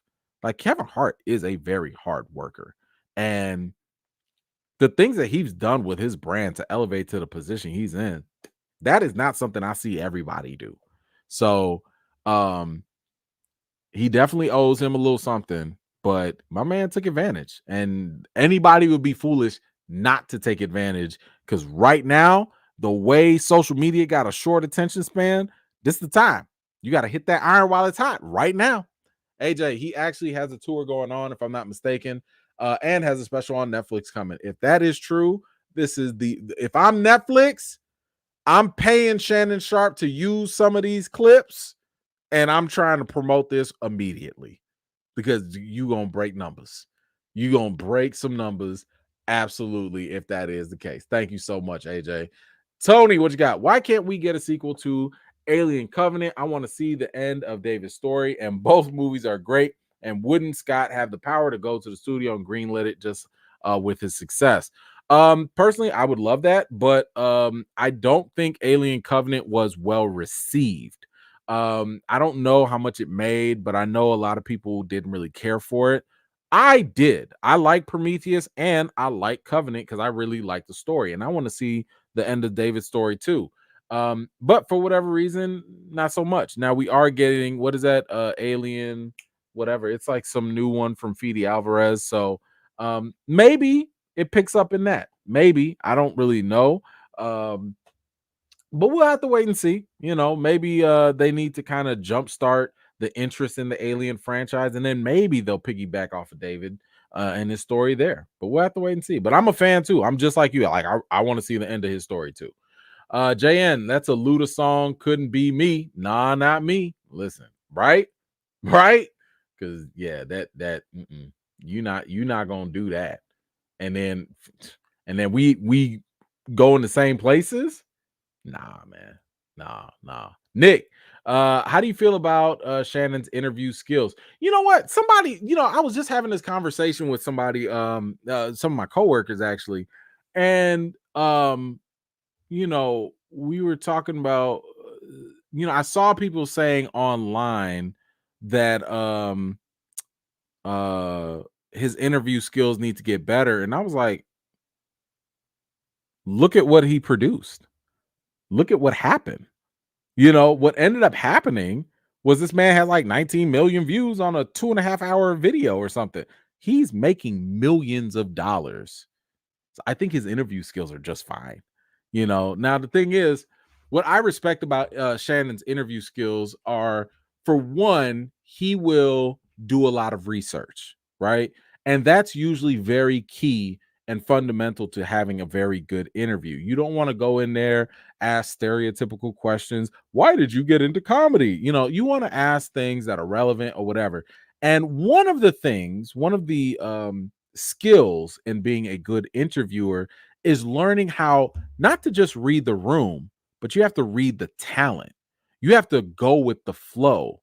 And if the talent is going in a direction that is raw and untapped, you let that go. You let it ride. You don't sit here and try. What did people expect Shannon to do? Okay. Sorry, Kat. I don't want you to go on this rant on all these comedians. I want you to sit here and talk about what was your childhood like. No. You let that man air that stuff out. You let that talent give you material, and you save what's on your little note card for later. So talent. So I haven't heard people that actually interview other folks sit here and criticize his interview skills, because I'm pretty sure they would love the end product of what Shannon got from his interview for their stuff. You mean to tell me If I happen to get some XYZ celebrity to come on my show, which they're not, but let's just say I did, and they went on a whole rant that had viral potential, you think I'm finna stop that? I'm finna be like, and then what? I'm finna be DJ Khaled, another one. I'm gonna be that biggest hype man. Who the best? You the best. Keep going. What else he say? Word? Man, that's crazy. I'm gonna be all up in that and let them get it all out. So yeah, Shannon Sharp, last I checked, my man is doing a phenomenal job. So he's doing it. He's doing it. But thank you so much, Nick. I appreciate you. Let's see, Natalie, what you got? I'm happy he stood up for Chicago's own Bernie Mac. My God, yes, I will. Oh, I loved that. That aspect is what made me realize that Katt, even as wild and eccentric as his commentary might come off, I still get the impression that he's that kind of guy you wouldn't mind hanging out with, because he seems like, at least his commentary was incredibly, he gave off the impression that he was incredibly loyal to good-hearted people. And I have never heard anyone say anything bad about Bernie Mac. Every comedian, every celebrity I've ever heard from about Bernie Mac is he is one of the funniest people that ever lived. He is one of the most gracious, one of the most nicest, generous, kindest, softest souls you've ever, like, forget what the persona you might see on TV. Bernie Mac was that guy. So when you hear the other stories about Steve Harvey or whoever else, again, I'm more inclined to believe those stories than I am against the negative, with all the plethora of positive stories that back up Bernie and his character. So the fact that Katt was out there and he was like, yeah, I turned down Kings of Comedy because y'all crapped on Bernie. Katt got my respect. He has my respect there. Puma, are you going to watch Monarch Legacy of Monsters? I actually already watched it. I liked it. I didn't review it or anything, but I thought it was pretty solid. I'm looking forward to the next season. I think I talked about it in another live. I don't think it wasn't enough to do a full review. But I do like it. I would recommend it. I would say that you do want to be familiar with what happened in Kong Skull Island and maybe Kong versus Godzilla. But I actually enjoyed it. It was a pretty good series. Let's see, Larry, what you got? One more thing about Steve Harvey's hair. I always used to see it and think only juices and berries, just like Prince Akeem. Disappointed. Yeah, that it was too good to be true. It was too good to be true, and we were swindled. We were bamboozled. Deborah, thank you so much. I told you I'd come back to you. What are your goals for 2024, E-Man? Not to cry as much on camera. That's one goal. I think that one goal, at least for the channel, is I want to make sure that I continue to give you guys quality content. I already told y'all that, I lost my videographer or whatnot. Nothing bad. It was just, I can't afford them. Like, and that's fine. So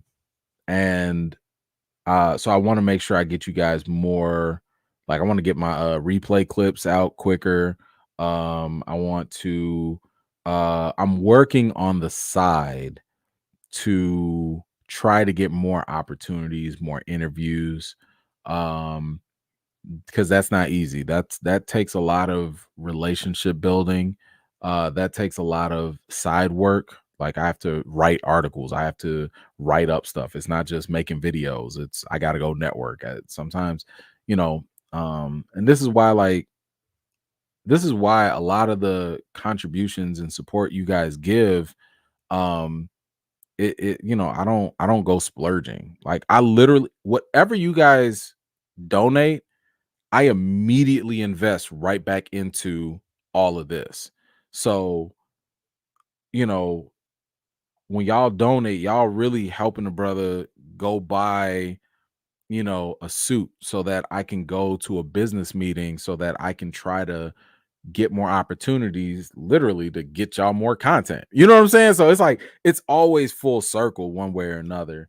But I think the other goal that I have for 2024 is to do a little bit more self-care. That's something that I know for me, I would say men in general, probably even specifically black men, we don't do enough. We don't, you know, we're so primed to just work that, I mean, no, it's no wonder why we die earlier, right?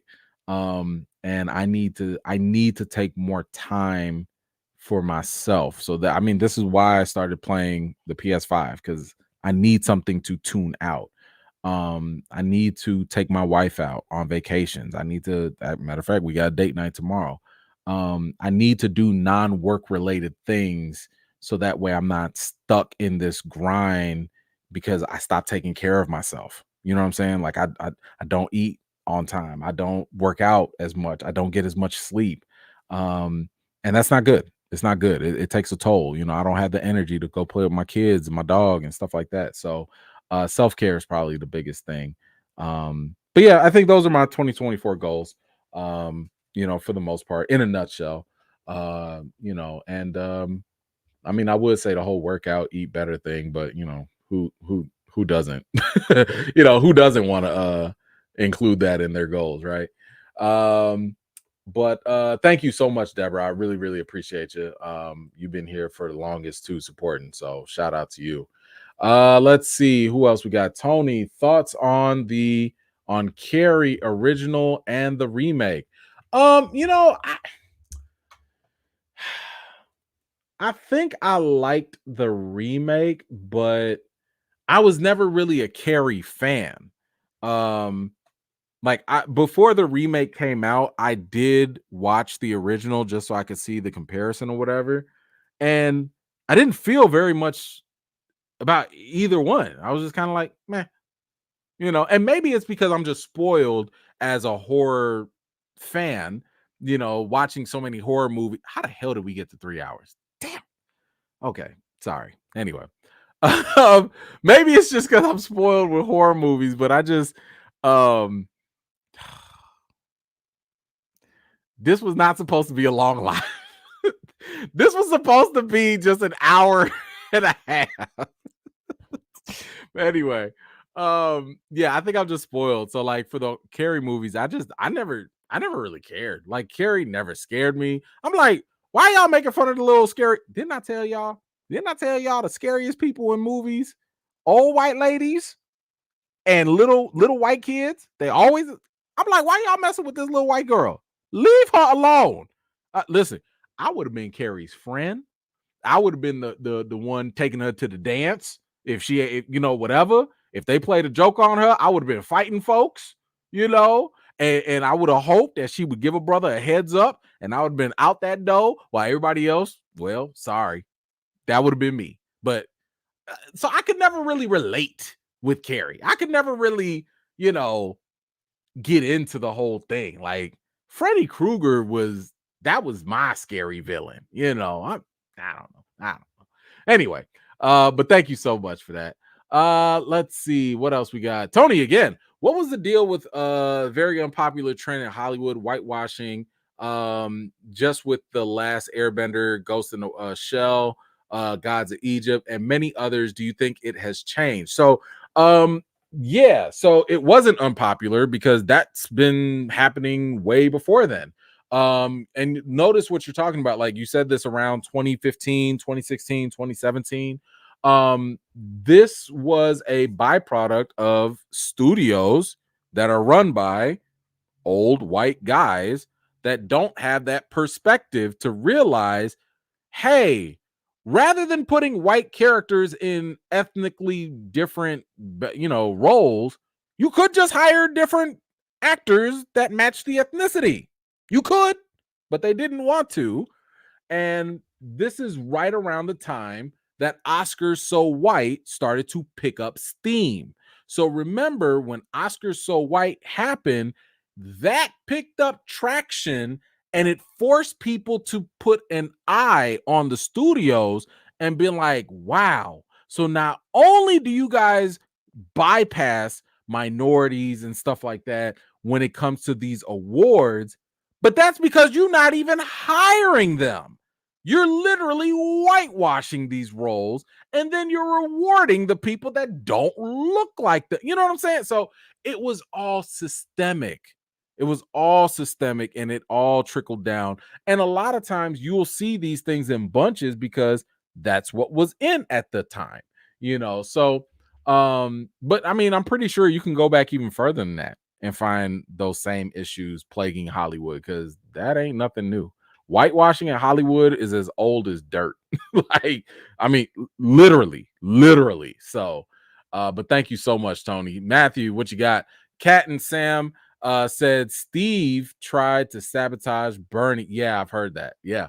I mean, that's been a popular story that Steve Harvey was mad at Bernie. A lot of people have said that it was because he was scared of Bernie, because Bernie was just so much better than him. And, you know, a lot of people didn't want, Steve didn't want Bernie to close out because it would make him look bad. And, you know, that sucks. Don't hire him. Don't bring him on then. You know what I'm saying? I'm just saying, like, I'm not saying you should hate or nothing, but if you that afraid of this man because he's that good, don't mess with him. Go do your own tour, you know? So anyway, but yeah, that story has flown around for a long time. House of Blues. I got you on a few online PT sessions. Just let me know. Oh, that's dope, man. Now you talking about personal training or physical therapy? Now let me see. You look kind of swollen in the picture, so I'm assuming that's personal training. Are you in Chicago? You in Chicago? Because you know I do need to. I need to get back in the gym. It's been too long.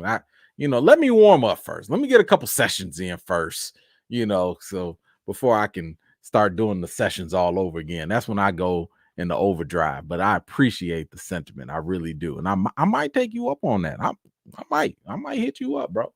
But thank you so much, Nick. There we go. Thank you so much, Nick. I appreciate you. Was American Society good? Might check it out. American Society. What was that?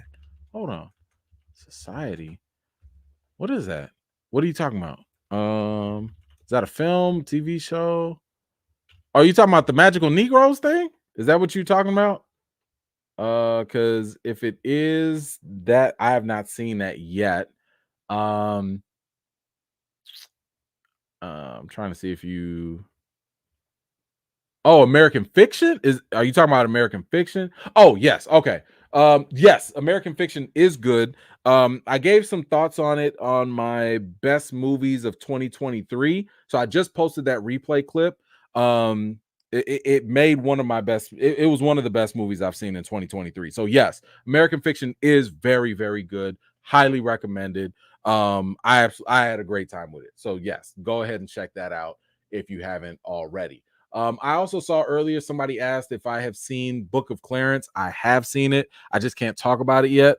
I don't think the studio is going to let me talk about it until next week. So I don't know. I might write a review, I think, on the movieblog.com. Maybe I'll talk about it next Friday during the live. Yeah, maybe I'll do that. Maybe I'll just add it. If the news is dry, I'll just review it next Friday.